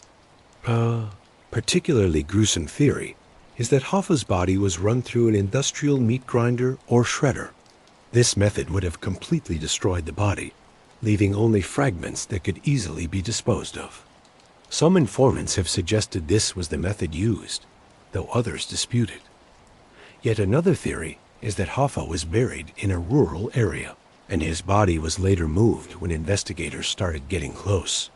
This would explain why some early tips and informant information pointed to locations where extensive searches found nothing. The body had been there, but was moved before authorities arrived. The truth is that without a body or a credible witness who was actually present at the disposal, we may never know for certain what happened to Hoffa's remains. The people who know are dead or will never talk, and any physical evidence has long since been destroyed or is so well hidden it may never be found. When Tony Provenzano was questioned by the FBI about Hoffa's disappearance, he provided several responses that became infamous for their coldness and arrogance. When asked about his relationship with Hoffa, Tony reportedly said, "We were friends once, but we ain't friends no more." So what? The casual dismissal of their falling out struck investigators as callous, particularly given that Hoffa was missing and presumed dead. When pressed about what might have happened to Hoffa, Tony allegedly said, "How the hell should I know? Maybe he took a trip. Maybe he's hiding out. Maybe he's dead. I don't know, and I don't care." This indifference, coming from someone who had been closely associated with Hoffa for decades, seemed suspicious to investigators. A normal person would express concern for a missing former associate. Tony's attitude suggested he knew exactly what had happened and felt no remorse about it. In another interview, when asked directly if he had anything to do with Hoffa's disappearance, Tony reportedly responded with a smirk and said, "You're barking up the wrong tree. I was in New Jersey. Plenty of people saw me. You got nothing." This confidence that his alibi protected him was revealing. He wasn't denying knowledge of what happened to Hoffa. He was simply asserting that investigators couldn't prove he was involved. Perhaps most chillingly, according to some FBI reports, Tony at one point said something to the effect of, "Jimmy should have stayed retired. He didn't know when to quit." This was as close as Tony would come to acknowledging what everyone suspected, that Hoffa had been killed because he refused to give up his quest to return to power in the Teamsters. These responses, captured in FBI reports and later court documents, painted a picture of a man who was absolutely certain he had gotten away with murder. Tony's confidence was not misplaced, at least not immediately. Despite the FBI's certainty about his involvement, they couldn't build a case that would stand up in court. Without a body, without physical evidence, without witnesses willing to testify, they had nothing but suspicion and circumstantial evidence. As the FBI investigation continued through the late 1970s, a picture emerged of a conspiracy that involved multiple mob families and numerous individuals. This wasn't a simple murder carried out by one or two people. It was a complex operation that required planning, coordination, and the involvement of trusted individuals at multiple levels. The Detroit Mafia family, led by Tony Giacalone and others, provided the local knowledge and manpower for the abduction. They knew the area. They could blend in, and they could arrange for the meeting location and the initial contact with Hoffa. According to informant testimony, several Detroit mob members were directly involved in the abduction and murder. Genovese's family, through Tony Provenzano, helped plan the operation and provided authorization from the New York end. As one of the 5 families, the Genovese family's approval was necessary for a hit of this magnitude. Tony's role was apparently to help set up the meeting, to give Hoffa the impression that reconciliation was possible, and to provide strategic guidance on how to approach someone as cautious as Hoffa. Other families were also allegedly involved, or at least aware of what was happening. The murder of someone as prominent as Jimmy Hoffa required approval from the commission, the ruling body composed of bosses from all 5 families.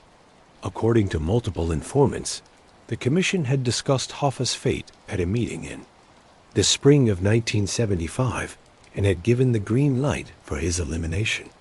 The conspiracy also involved Teamsters officials who helped set up the meeting and who provided information about Hoffa's movements and plans.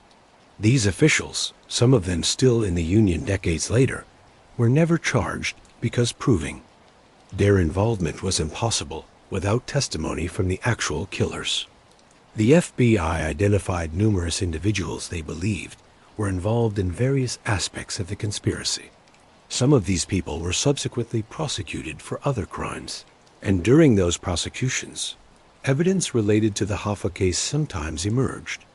But no one was ever charged specifically with Hoffa's murder because, without a body, prosecutors couldn't even prove definitively that a murder had occurred. Hoffa's disappearance was not an isolated incident. The mob had a long history of making people disappear without a trace, and several other cases from this era remain unsolved. These disappearances demonstrated the mob's sophistication in disposing of bodies and their ability to maintain silence among those involved. Anthony Castellito, the local 560 official who had opposed Tony Provenzano, disappeared in 1961. His body was never found, though everyone knew Tony had ordered his murder. For years, the case remained open but unsolved, another example of the mob's ability to commit murder with impunity. Danny Green, a Cleveland organized crime figure, was killed in 1977 in a car bombing. While his death was solved and people were prosecuted, the case showed the level of violence mob families were willing to employ against their enemies. The bombing was sophisticated and well planned, much like the Hoffa disappearance. Numerous other mob associates, union officials, and potential witnesses disappeared during the 1970s. Some of these disappearances were connected to the Hoffa investigation. People who might have had information about what happened were silenced before they could talk. Others were unrelated, but showed the same pattern. People who crossed the mob, who knew too much, or who posed a threat, simply vanished. The FBI kept files on all these disappearances, documenting connections between cases and building a comprehensive picture of mob activities. But files and suspicions didn't translate into prosecutions. The mob's code of silence held firm. Witnesses were too terrified to come forward, and physical evidence was scarce or non-existent. For Tony Provenzano, the successful disappearance of Jimmy Hoffa represented the apex of his power. He had participated in the elimination of one of the most famous men in America, someone who had been powerful and well-connected, and he had done so with apparent impunity. The message was clear. No one was untouchable. No one was safe if they crossed the mob. Tony's reputation as one of the most dangerous mobsters in America was cemented, but this very success would eventually contribute to his downfall.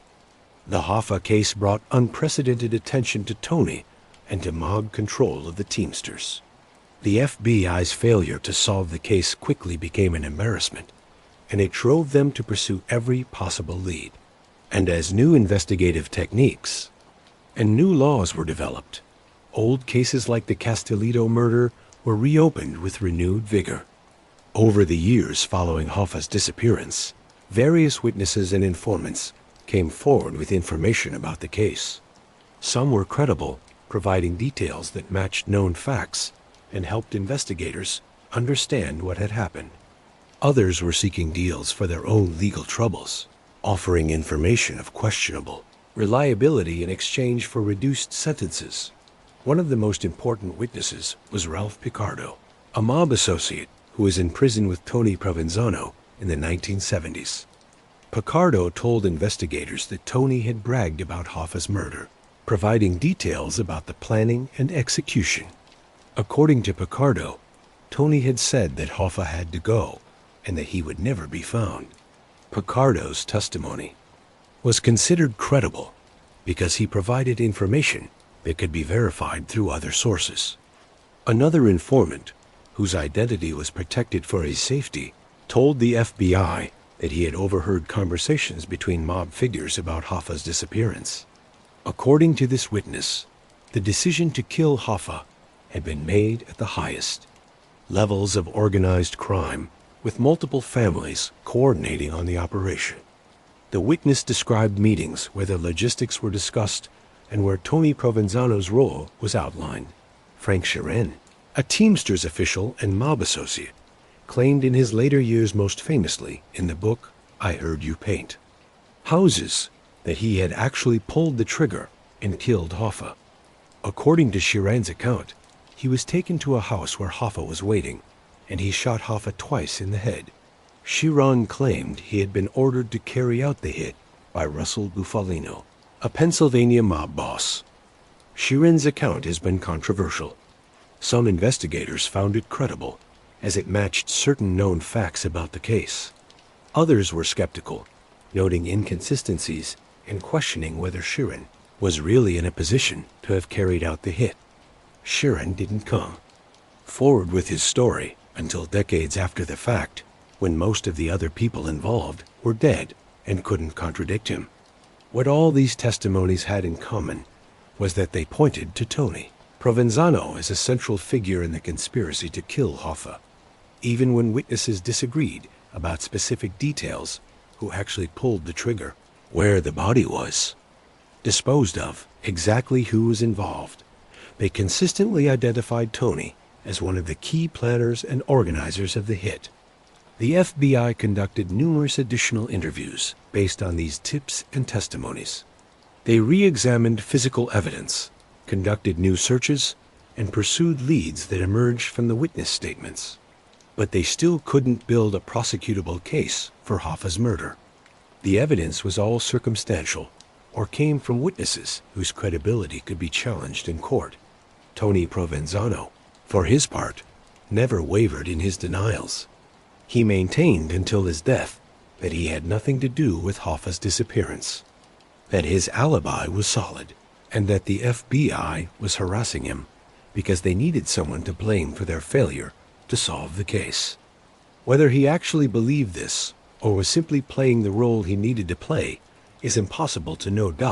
After Hoffa's disappearance, Tony Provenzano's life changed dramatically. He was now one of the FBI's primary targets, under constant surveillance. Agents followed him everywhere, photographing his meetings, documenting his movements, and looking for any slip-up that might give them leverage against him. This level of scrutiny made conducting business much more difficult. Tony had to assume that his phones were tapped, his offices were bugged, and that anyone he met with might be wearing a wire or might be an undercover agent. The paranoia that came with this kind of surveillance was wearing, even for someone as experienced and tough as Tony. But Tony adapted. He became even more careful about what he said and where he said it. He conducted important conversations outside, in parks, or while walking, making electronic surveillance more difficult. He used coded language and intermediaries for sensitive communications. He varied his routines to make it harder for agents to predict his movements and set up observations. Despite the surveillance, Tony continued to control Local 560. He still held the title of president, though there were periodic legal challenges to his authority based on his criminal conviction. His brothers and loyal associates continued to run the day-to-day operations under his direction. The union remained a cash cow for the Genovese family, generating money through the same methods that had worked for years. Tony's lifestyle became somewhat more subdued. He understood that flaunting wealth and power would only draw more attention. He still lived well, but he tried to maintain a lower profile than in his glory days of the 1960s. He was getting older, approaching 60 by the late 1970s, and the stress of constant legal pressure and surveillance was taking its toll. His family relationships also suffered. His wife, Marie, had to deal with FBI agents constantly watching their house, following them when they went out, and questioning their friends and neighbors. His children had to cope with having a father who was notorious as a mobster and a suspected murderer. The family tried to maintain a normal life, but normalcy was impossible when you were at the center of one of the most famous unsolved crimes in American history. The FBI's frustration over the Hoffa case led them to redouble their efforts on other cases connected to Tony Provenzano. If they couldn't get him for Hoffa's murder, they would get him for something else. Agents began systematically reviewing old cases, looking for new evidence or witnesses who might be willing to talk now that times had changed. The murder of Anthony Castelletto, which had occurred back in 1961, became a renewed focus. The case had never been officially closed, but it had gone cold years earlier. Now, in the late 1970s, agents began re-interviewing witnesses, looking for new leads, and applying pressure to potential informants who might know something about the murder. They got a break when Harold Königsberg, a mob enforcer who had worked with Tony, was arrested on unrelated charges. Facing a long prison sentence, Königsberg began cooperating with authorities. He provided information about numerous mob activities, including details about the Castelletto murder. According to Königsberg's testimony, Tony Provenzano had ordered Castelletto's murder because Castelletto was threatening to expose corruption in Local 560. The murder had been carried out by several mob associates, and Castelletto's body had been disposed of in a way that ensured it would never be found. Königsberg provided enough detail that investigators believed his account was credible. This testimony, combined with other evidence that had been gathered over the years, finally gave prosecutors what they needed to bring charges against Tony for the Castellito murder. In 1978, nearly 17 years after the murder had occurred, Tony Provenzano was indicted for ordering Castellito's killing at the same time. Prosecutors were also building a labor racketeering case against Tony. They documented decades of extortion, fraud, and corruption in his operation of Local 560. They showed how he had stolen from the union, taken bribes from employers, and used violence to maintain control. The case was massive, involving hundreds of witnesses, and thousands of pages of documents. Tony Provenzano went on trial for labor racketeering in 1978. The trial was held in federal court in New Jersey and lasted several months. Prosecutors presented a comprehensive case showing how Tony had turned Local 560 into a criminal enterprise, enriching himself and the Genovese family at the expense of union members. Witnesses testified about extortion demands, about beatings and threats, about pension fund frauds, and about the climate of fear that Tony had created in the union. Some witnesses were former associates who had turned on Tony to save themselves. Others were trucking company executives who had been victimized by Tony's shakedowns. Still others were union members who had finally found the courage to speak out. Tony's defense was that he was a legitimate union leader who had been falsely accused by vengeful witnesses. His lawyers attacked the credibility of prosecution witnesses, pointing out their criminal records and their deals with the government. They argued that the evidence showed nothing more than tough but legal union tactics. The jury didn't buy it. In December 1978, Tony Provenzano was convicted of labor racketeering, conspiracy, and extortion. He was sentenced to 20 years in federal prison. At age 61, Tony was facing the prospect of spending the rest of his life behind bars. But prosecutors weren't done with him. In 1979, he went on trial for the murder of Anthony Castellito. This trial was more difficult for prosecutors because the murder had occurred so long ago. The body had never been found, and much of the evidence depended on the testimony of mob turncoats, like Königsberg. The defense argued that Königsberg and other witnesses were lying to get reduced sentences for their own crimes. They pointed out that there was no physical evidence connecting Tony to the murder. No body, no murder weapon, no forensic evidence. They suggested that Castellito might have simply disappeared for his own reasons and might not even be dead. But the prosecution built a compelling case. They showed that Castellito had been threatening to expose Tony's corruption. They demonstrated that Castellito's disappearance fit the pattern of mob murders. They presented Königsberg's detailed testimony about the planning and execution of the murder.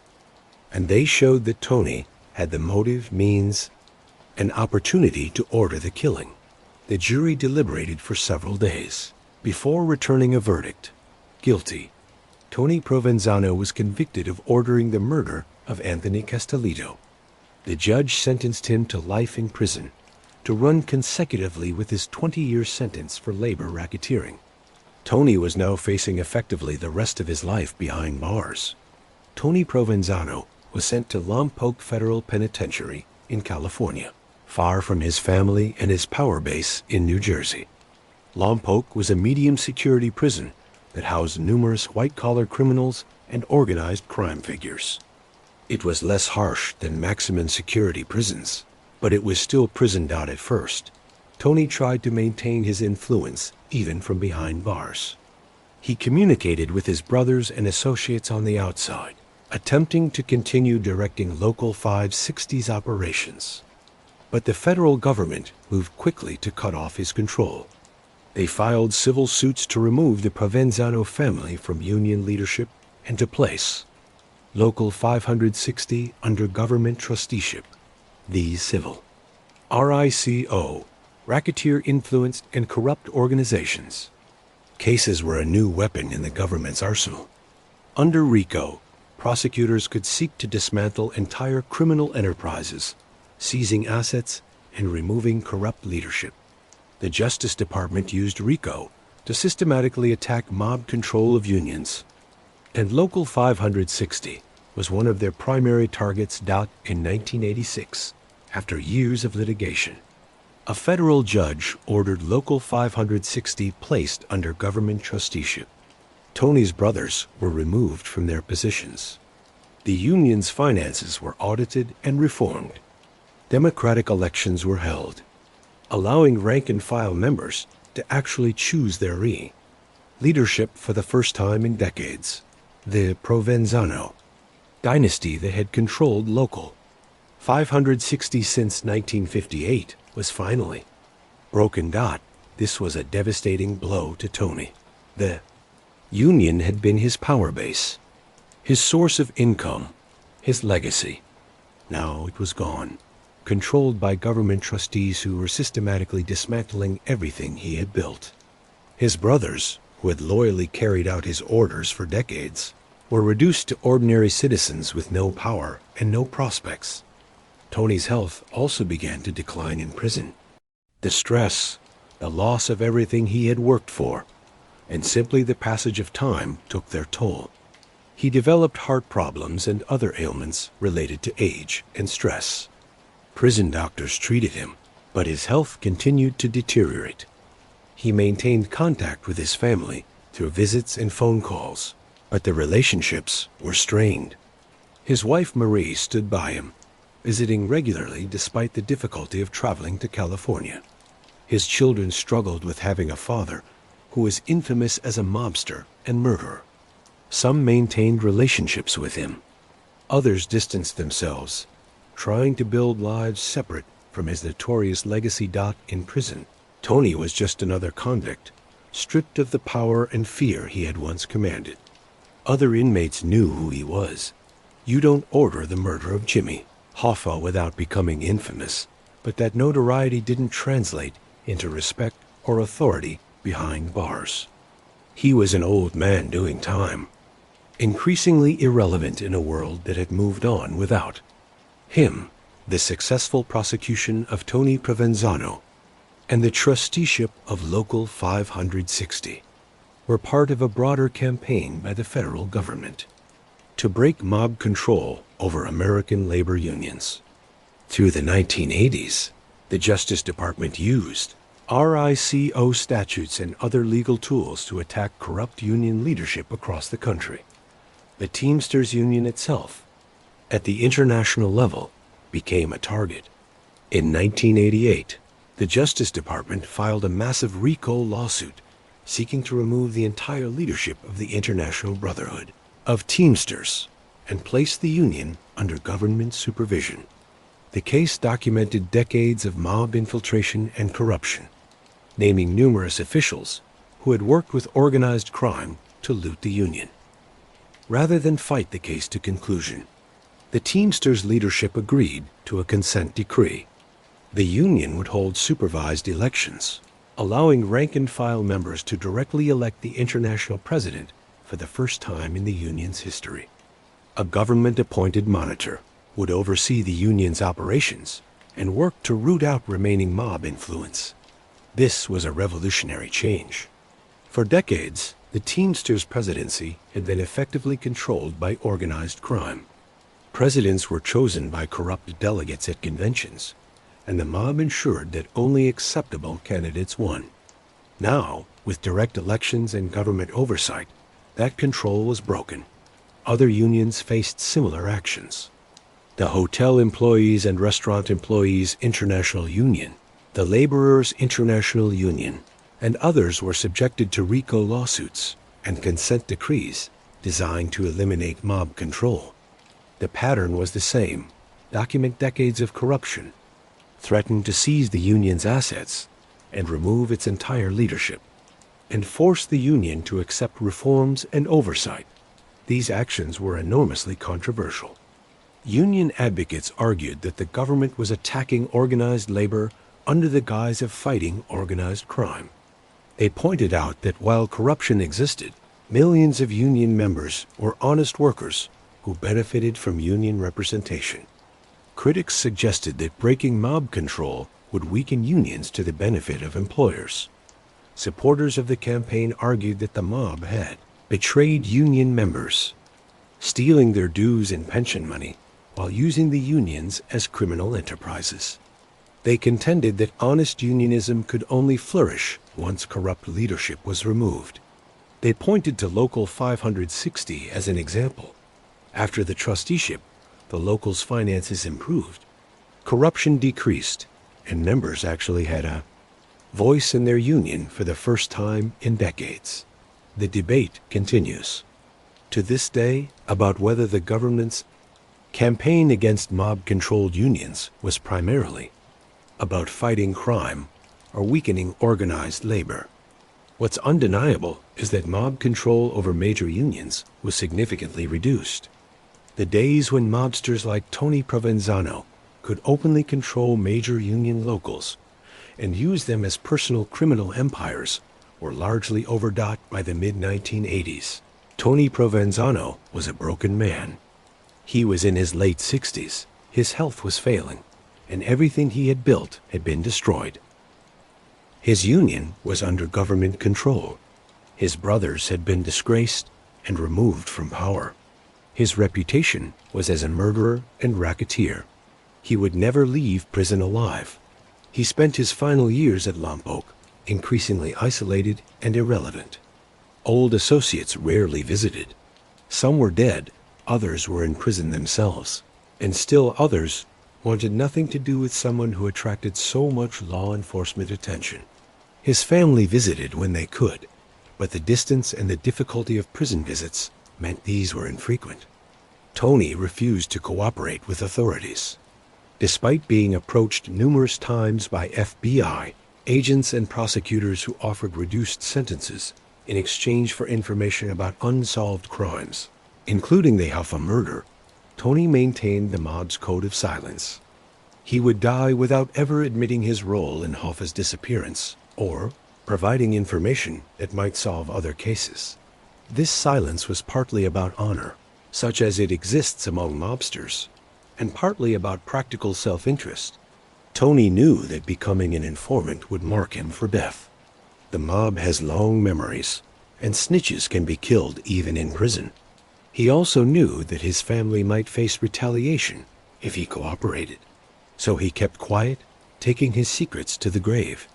His health continued to deteriorate through 1987 and 1988. He suffered several heart attacks, each one leaving him weaker. Prison doctors did what they could, but he was an old man with severe health problems in a prison environment. The prognosis was never good. On December 12, 1988, Tony Provenzano died of a heart attack at Lompoc Federal Penitentiary. He was 71 years old.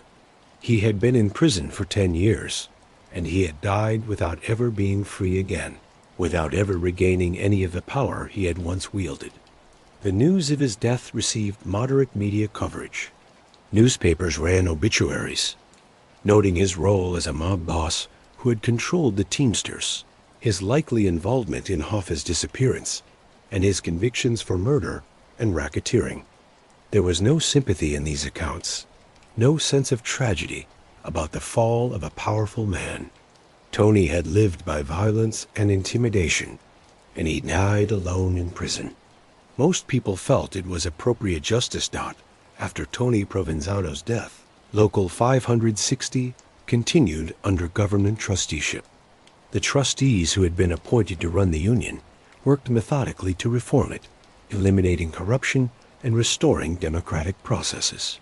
It was a massive undertaking. Decades of criminal control had left the union with damaged finances, corrupt practices embedded throughout its operations, and a membership that had become cynical about union leadership. The government trustees audited the union's finances and discovered that millions of dollars had been stolen over the years. Pension funds had been depleted through sweetheart loans that were never repaid. Union dues had been skimmed. The local's assets had been mismanaged for personal benefit.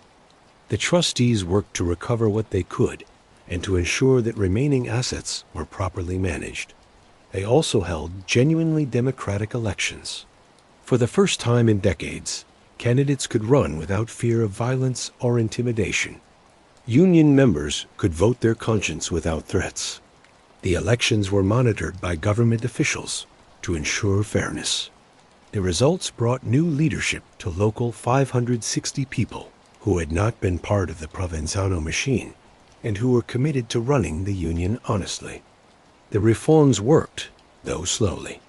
Local 560's finances improved. Corruption decreased dramatically. Members began to trust their union leadership again. The local continued to represent truck drivers effectively, negotiating contracts and handling grievances. But now it did so without the criminal enterprise that had operated alongside the legitimate union activities. In 1991, 3 years after Tony's death, the government trusteeship ended. Local 560 was returned to full autonomy, with court appointed, monitors continuing to oversee operations to ensure that mob influence didn't return. The union had been transformed from a criminal enterprise into something resembling an actual labor organization. The story of Local 560 became a case study in how mob-controlled unions could be reformed. It showed that with determined government, action and proper oversight, it was possible to break criminal control and restore democratic unionism. The lessons learned from Local 560 were applied to other corrupt locals across the country. Despite decades of investigation, the disappearance of Jimmy Hoffa has never been officially solved. No one has ever been charged with his murder. His body has never been found. The case remains open, technically active, though the likelihood of it ever being closed diminishes with each passing year as witnesses and participants die off. The FBI has continued to pursue leads when they emerge. In 2003, they excavated a pool at a home in Michigan based on information from an informant. Nothing was found. In 2006, they dug up a farm in Michigan following another tip. Again, nothing. In 2013, they searched beneath a concrete floor in a Detroit home. Still nothing. Each of these searches generated massive media attention. The Hoffa case has become part of American folklore, referenced in movies, TV shows, books, and popular culture. Everyone has a theory about what happened to him. The mystery has taken on a life of its own, probably ensuring that the case will never entirely be forgotten, even after everyone involved is long dead. The FBI's official position remains that Tony Provenzano and others in organized crime conspired to kill Hoffa, and that the murder occurred on July 30th, 1975, in Michigan. They believe they know generally what happened, even if they can't prove it in court. They consider the case solved in the sense that they know who did it, even though they've never been able to bring charges. Tony Provenzano's role in the Hoffa disappearance became the defining element of his legacy. He is remembered less for his control of Local 560, his decades of labor racketeering, or even his murder of Anthony Castellito, and for his suspected involvement in making Hoffa disappear.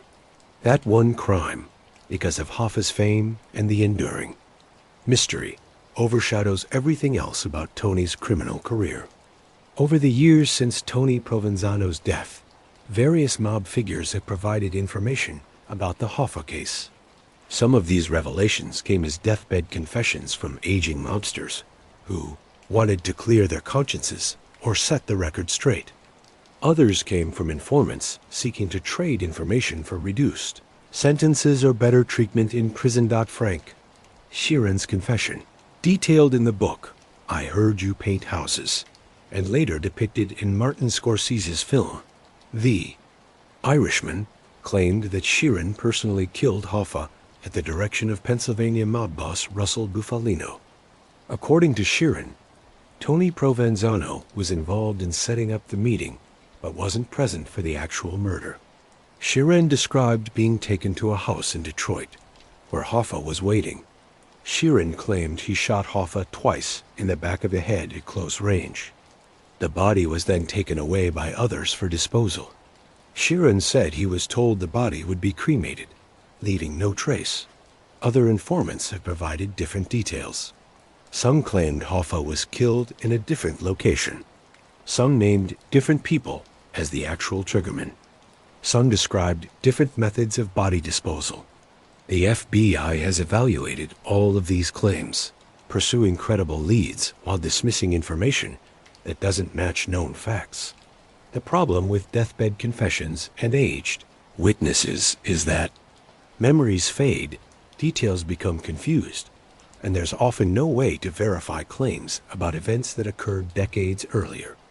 The FBI has to evaluate each piece of information carefully, considering the source's credibility and whether the details match other evidence. What's striking is that virtually all of these revelations, regardless of their specific details, point to Tony Provenzano as a central figure in the conspiracy. Even when witnesses disagree about who pulled the trigger or where the body ended up, they consistently identify Tony as one of the key planners and organizers. This consistency across multiple sources strengthens the FBI's conclusion that Tony was deeply involved in Hoffa's murder. The FBI never closed the Hoffa case, and they continued to pursue new leads well into the 21st century. Advances in forensic technology raised hopes that physical evidence might finally be found and analyzed in ways that weren't possible in 1975. In 2001, DNA testing became available that could potentially identify minute traces of blood or other biological material. The FBI re-examined physical evidence from the original investigation, looking for anything that might yield DNA. They also looked for items that Hoffa might have touched or that might contain traces of his DNA that could be used for comparison. The car that Hoffa drove to the Maschus Red Fox was examined using modern forensic techniques. Investigators found some hair and fiber evidence, but nothing that definitively linked the crime or identified suspects. The restaurant where Hoffa was last seen had long since been demolished, eliminating that potential source of evidence. The FBI also used new investigative techniques, including sophisticated data analysis of phone records, financial records, and other documents from 1975.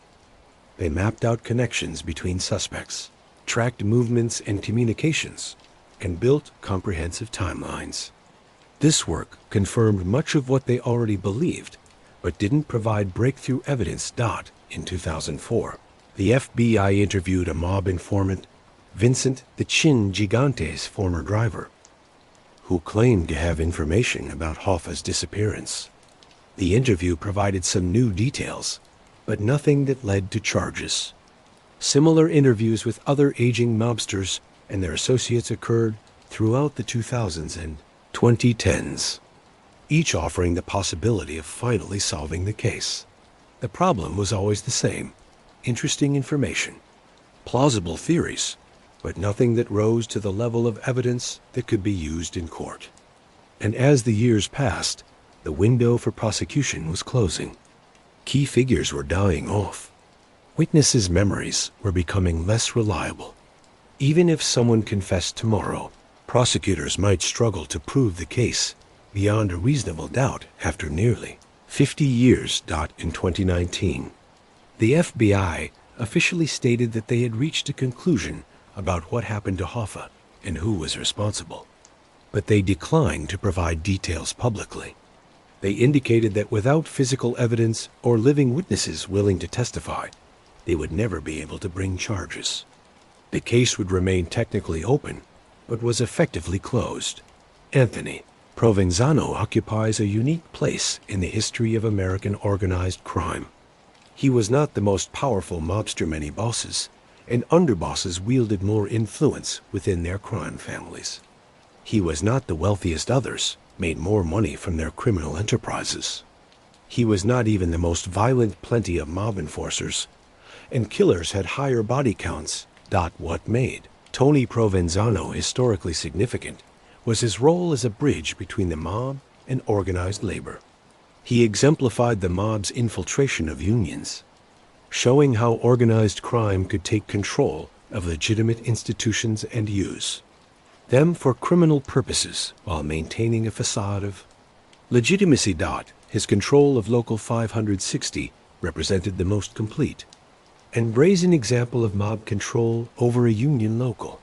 For decades, Tony ran Local 560 as a personal criminal enterprise, with virtually no pretense of serving members' interests. The union existed to enrich Tony and the Genovese family, and any actual benefits to workers were incidental to that primary purpose. His suspected role in Hoffa's disappearance cemented his place in history. The Hoffa case is one of the most famous unsolved mysteries in American history, and Tony Provenzano is forever linked to it. True crime enthusiasts, historians, and the general public will continue to discuss Tony's involvement in Hoffa's murder for as long as people are interested in mob history. Tony also represents a particular era of mob power, the mid-20th century, when La Cosa Nostra was at its peak of influence. The mob controlled significant portions of various industries, including construction, garbage collection, garment manufacturing, and labor unions. Mobsters like Tony wielded real power, not just in the underworld, but in legitimate society. Politicians sought their support. Businessmen paid them tribute. They operated with relative impunity, protected by corruption and intimidation. That era ended, due in large part to RICO prosecutions, increased FBI attention, and changing social conditions. The mob still exists, but it no longer wields the same kind of power. Tony Provenzano's rise and fall tracks the rise and fall of the American Mafia itself, from the poverty of immigrant neighborhoods, through decades of power and wealth, to eventual imprisonment and death. With the enterprise dismantled by federal prosecutors, Tony Provenzano's career illustrates exactly how the mob took control of labor unions and why that control was so valuable. Understanding his methods and his success helps explain how organized crime infiltrated so many unions and why it took so long to break that control. Mob targeted unions because they offered multiple opportunities for profit and power. Unions collected dues from members, a steady stream of income that could be skimmed. Unions managed pension funds' pools of money that could be looted through fraudulent loans and investments. Unions controlled access to work leverage that could be used for extortion against both workers and employers. And unions wielded political power influence that could protect mob interests and corrupt politicians. Tony's method was to first establish control through a combination of legitimate union work and criminal violence. He actually worked as a truck driver initially, giving him credibility with union members. He used that credibility to win elections, though often through fraud and intimidation. Once in power, he consolidated control by removing or eliminating opponents. He maintained control through strategic use of benefits and violence. Rank-and-file members got decent wages and benefits, which kept them generally satisfied and unlikely to challenge union leadership. Potential opponents were beaten or killed, which discouraged dissent. Corrupt union officials were enriched, ensuring their loyalty. The combination made Tony's control nearly absolute. He extracted money through every possible avenue. He stole from union funds directly. He took kickbacks on pension fund loans. He extorted employers for labor peace. He sold sweetheart contracts. He ran side businesses using his union position for leverage. Each of these revenue streams required the infrastructure and legitimacy that came from controlling the union. He protected his operation through political corruption and intimidation of law enforcement. Local politicians were bribed or threatened into cooperation. Police were paid off or simply intimidated into ignoring his crimes. When federal investigators came after him, he used lawyers, the Fifth Amendment, and his ability to intimidate witnesses to avoid prosecution for years. This pattern infiltration, consolidation of control, extraction of profit, and protection of the enterprise was repeated in mob-controlled unions across the country. Tony Provenzano didn't invent these methods, but he perfected them. Local 560 under his control became the model of how a mid-sized union local could be turned into a criminal gold mine. The damage this caused extended far beyond the money stolen. Mob control of unions corrupted the entire labor movement. It gave ammunition to anti-union forces who could point to corruption as evidence that unions were criminal enterprises. It betrayed workers who paid dues expecting honest representation. It undermined legitimate union organizing by creating cynicism about union leadership. When the government finally broke mob control, as they did with Local 560 and eventually with the International Teamsters, it proved that reform was possible. But it required sustained effort, new legal tools like RICO, and a willingness to use extraordinary measures like government trusteeships. The fact that it took such extreme measures shows just how entrenched mob control had become and how difficult it was to eliminate. The Teamsters Union that exists today is fundamentally different from the union that Tony Provenzano and Jimmy Hoffa controlled in their heyday. The reforms forced on the union by government action, the removal of corrupt leadership, and the establishment of direct elections for union officers transformed the organization. Under the consent decree agreed to in 1989, the Teamsters held their first direct election for international president. Ron Carey, a reform candidate who had run a clean local in New York, won the presidency.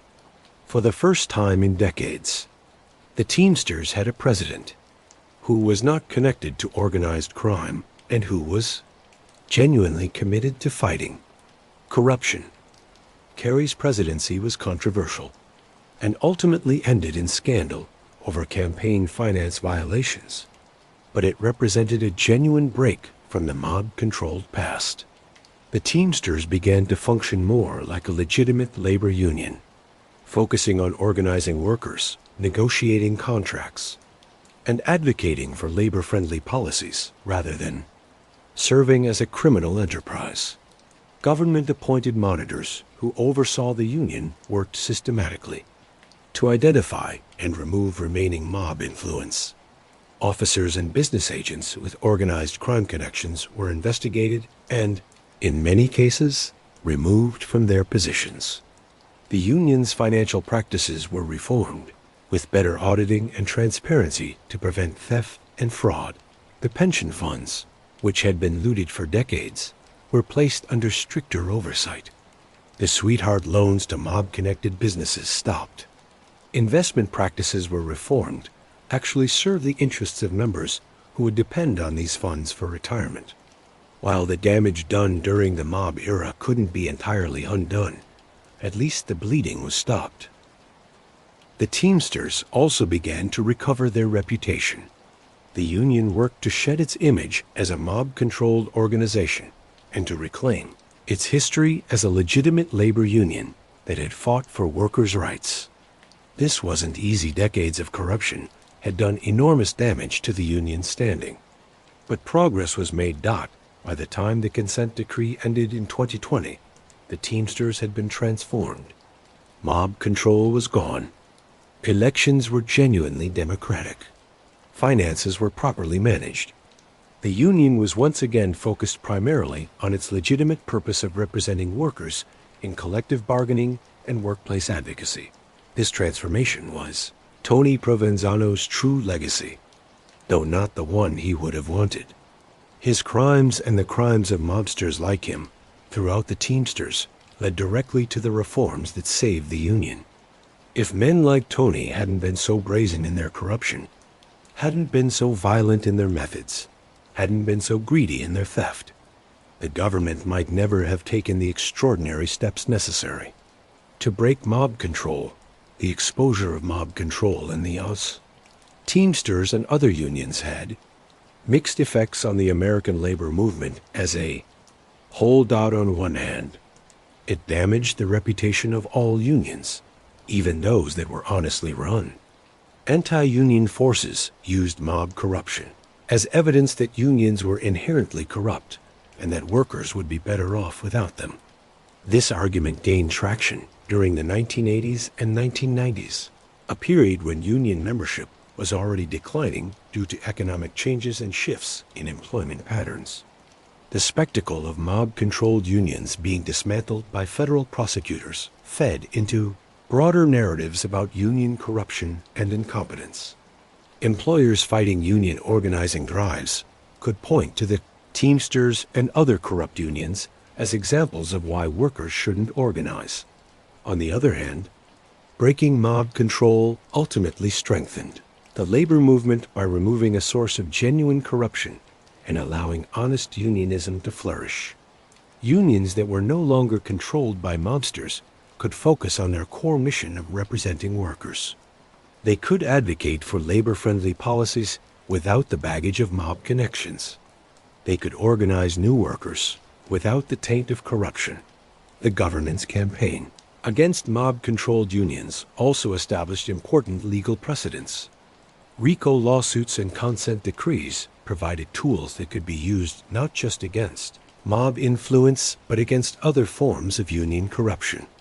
These legal mechanisms helped ensure that union leadership would be accountable to members and that democratic processes would be maintained. The exposure of mob control also led to reforms in how unions were governed. Federal laws were strengthened to protect union democracy, to ensure financial transparency, and to prevent the kinds of abuses that Tony Provenzano and others had perpetrated. While these laws couldn't prevent all corruption, they made it much harder for anyone to repeat what Tony had done with Local 560. Some labor historians argue that the focus on mob corruption distracted from legitimate union concerns and gave cover to anti-labor forces seeking to weaken unions for their own purposes.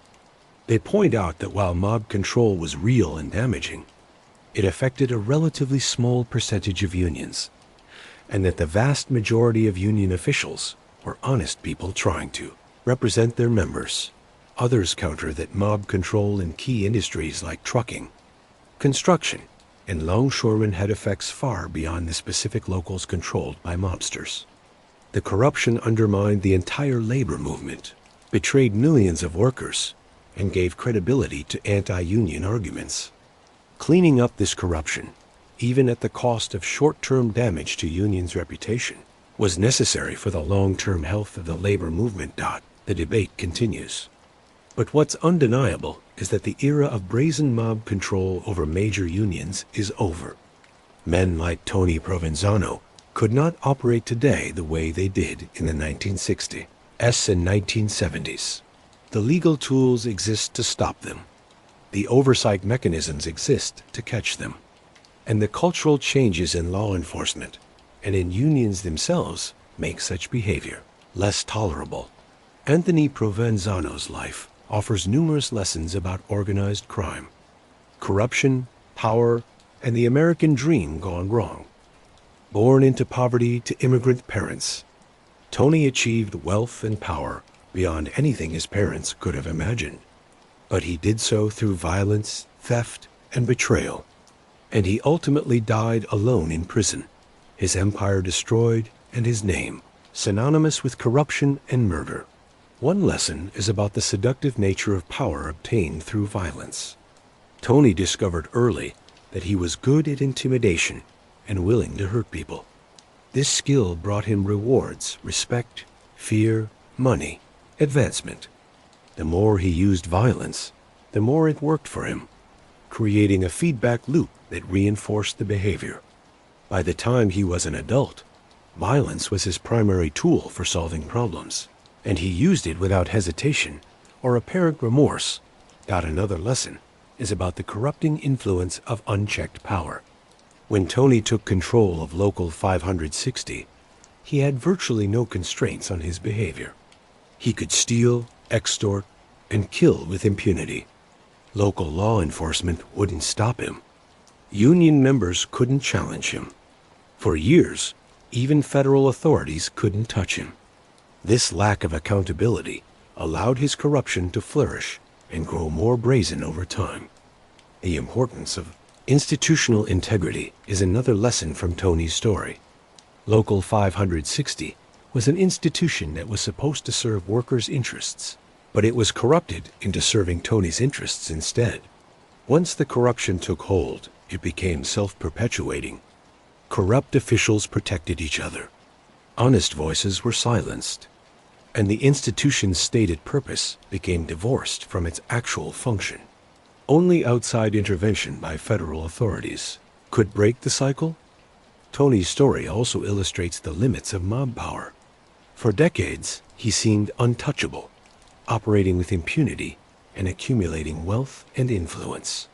But ultimately, the American legal system proved more powerful than the mob.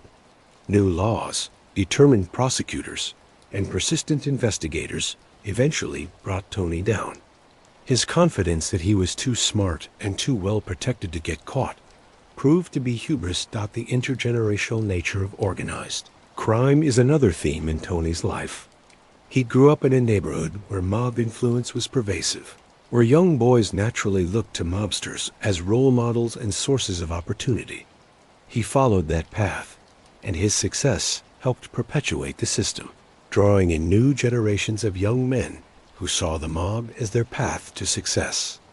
Breaking this cycle required not just prosecuting individual mobsters, but changing the economic and social conditions that made mob life attractive. Finally, Tony's story is a reminder of the human cost of organized crime. Anthony Castellito was murdered for trying to expose corruption. Jimmy Hoffa was killed for refusing to give up power.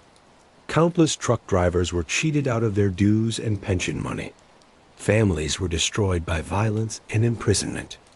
The glamorous image of mob life, the expensive suits, the restaurants. The power masked a reality of brutality, betrayal, and ultimately self-destruction. Nearly 50 years after Jimmy Hoffa's disappearance, the mystery continues to fascinate the public. New theories emerge regularly. New books and documentaries rehash old evidence and propose new explanations. The question of what really happened to Hoffa on July 30th, 1975, and where his body ended up remains one of America's most enduring mysteries. Tony Provenzano took his secrets to the grave. If he knew the exact details of what happened to Hoffa, and the FBI believes he did, he never revealed them. He died maintaining his denials, insisting he had nothing to do with Hoffa's disappearance, sticking to the mob's code of silence to the end. The other key figures are also dead now. Tony Giacalone, the Detroit mob boss who allegedly helped set up the meeting, died in 1996. Frank Sheeran, who claimed to have pulled the trigger, died in 2003. Russell Bufalino, the Pennsylvania mob boss who allegedly ordered the hit, died in 1994. Most of the other suspected participants and conspirators are dead as well. This means that any resolution to the mystery will likely depend on physical evidence finding Hoffa's body or discovering forensic evidence that links suspects to the crime. The FBI continues to investigate credible tips when they receive them, but the passage of time makes finding such evidence increasingly unlikely. The mystery has taken on a life of its own in American culture. Hoffa's name is instantly recognizable, even to people too young to remember when he was alive. His disappearance is referenced in countless movies, TV shows, books, and conversations. Theories about what happened to him range from plausible to absurd, with every old building demolition or construction project bringing speculation that this might be where Hoffa is buried. In a way, the enduring mystery serves Tony Provenzano's purposes even after death. The uncertainty, the speculation, the endless debate about what really happened, all of this obscures the basic truth that the FBI is confident about. Hoffa was murdered by organized crime figures, including Tony Provenzano, because he threatened mob control of the Teamsters. The mystery makes it seem more complicated and uncertain than it actually is. But for those who knew Hoffa, for his family, and for those who worked to solve the case, the mystery is no longer about uncovering what happened. They know what happened, even if they can't prove it in court. For them. The real question isn't who killed Jimmy Hoffa. It's whether his body will ever be found, whether anyone will ever be held accountable, and whether the full truth will ever be officially acknowledged. Tony Provenzano likely would have been satisfied with how things turned out. He was never charged with Hoffa's murder. He never had to face Hoffa's family in court. He never had to hear testimony about his role in the killing. He got away with the most famous murder in American history, even if everyone knew he did it. For a mobster like Tony, that probably counted as a victory. Anthony "Tony Provenzano lived 71 years. From 1917 to 1988, his life spanned some of the most transformative periods in American history: the Great Depression, World War II, the post-war boom, the Civil Rights Movement, and the beginning of the modern era. He witnessed the rise of organized labor, the infiltration of unions by organized crime, and the beginning of the end of mob power. He was born into poverty and died in prison. In between, he achieved a level of power and wealth that would have seemed impossible to his immigrant parents. He controlled thousands of workers, influenced major politicians, associated with notorious mobsters, and played a role in one of the most famous crimes in American history. But what did he really accomplish?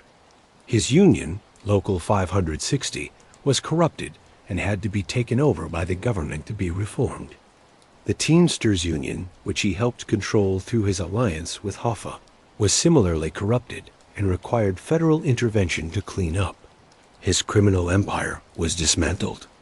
His family name became synonymous with corruption and murder. The money he stole is gone, spent, or seized by the government. The rank and file, truck drivers he was supposed to represent, were betrayed by his corruption. The pension funds he looted left workers with reduced retirement security. The violence he employed left families destroyed. The union movement he claimed to be part of was damaged by his crimes. Hard to identify anyone whose life was improved by Tony Provenzano's existence. His defenders, and there are always some who defend even the worst. Criminals might argue that he was a product of his time and circumstances, that he gave employment to people in his neighborhood, that he provided for his family, that he operated by the rules of a world he didn't create. But these defenses ring hollow when weighed against the violence, theft, and betrayal that defined his life. Tony Provenzano was a criminal who used the legitimate institution of a labor union as a cover for his crimes. He enriched himself and his associates at the expense of working people. He employed violence readily and without apparent remorse. He corrupted government officials, intimidated witnesses, and undermined the rule of law. And in the end, he paid for it with his freedom and his life. His story is important, not because he was admirable, or because his life should be imitated. It's important because it shows how organized crime infiltrated and corrupted American institutions, how violence and intimidation were used to maintain that corruption, and how difficult it was to root out that corruption once it was established. It's also important as a reminder that the American justice system, for all its flaws and delays, ultimately did bring Tony Provenzano to account for his crimes. The truck drivers of Local 560, after decades of corrupt leadership, finally got the honest union they deserved. The Teamsters Union, after decades of mob control, was reformed and returned to its members. The government, after decades of mob infiltration of labor unions, developed the tools and tactics to break that control. None of this happened quickly or easily, but it did happen. Tony Provenzano's legacy is the reforms his corruption made necessary. He is remembered as a symbol of everything that was wrong with mob-controlled unions, and his downfall symbolizes the eventual triumph of law over corruption. It's not the legacy he would have wanted, but it's the one he earned, and that's the complete story of Anthony Tony Provenzano, a man who rose from the streets of Manhattan to control one of America's most powerful unions, who walked alongside legends of organized crime, and who took the secret of Jimmy Hoffa's disappearance to his grave. He died behind bars on December 12, 1988, at age 71, but his legacy as one of the most ruthless mobsters in American history lives on. From his birth in poverty in Little Italy to his death in a California federal prison, Tony Provenzano's life embodied both the American dream and its darkest perversion. He achieved power and wealth beyond imagination, but did so through violence, corruption, and betrayal. He controlled an institution meant to serve working people, but used it to enrich himself and the mob. He walked free for decades despite his crimes, but ultimately died imprisoned and disgraced.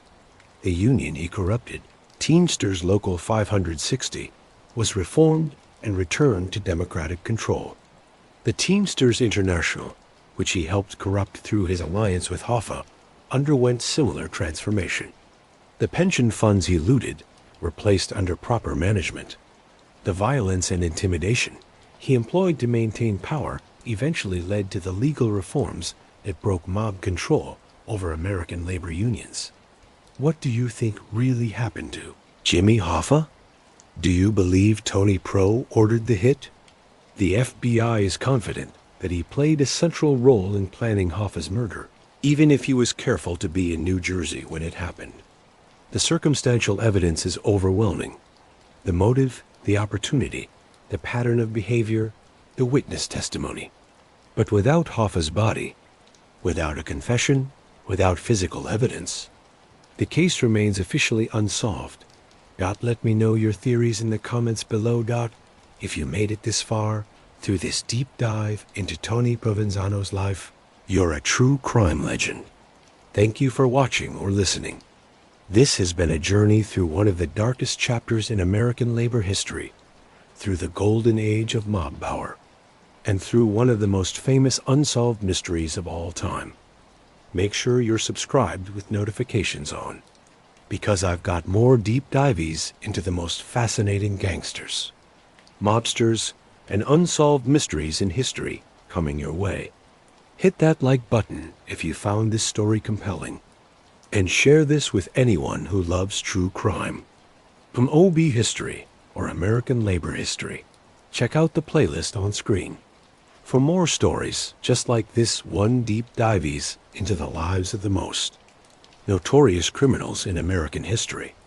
Whether you're falling asleep to this or listening while you work, whether it's morning where you are or the middle of the night, I appreciate you being here and taking this journey through Tony Provenzano's rise and fall.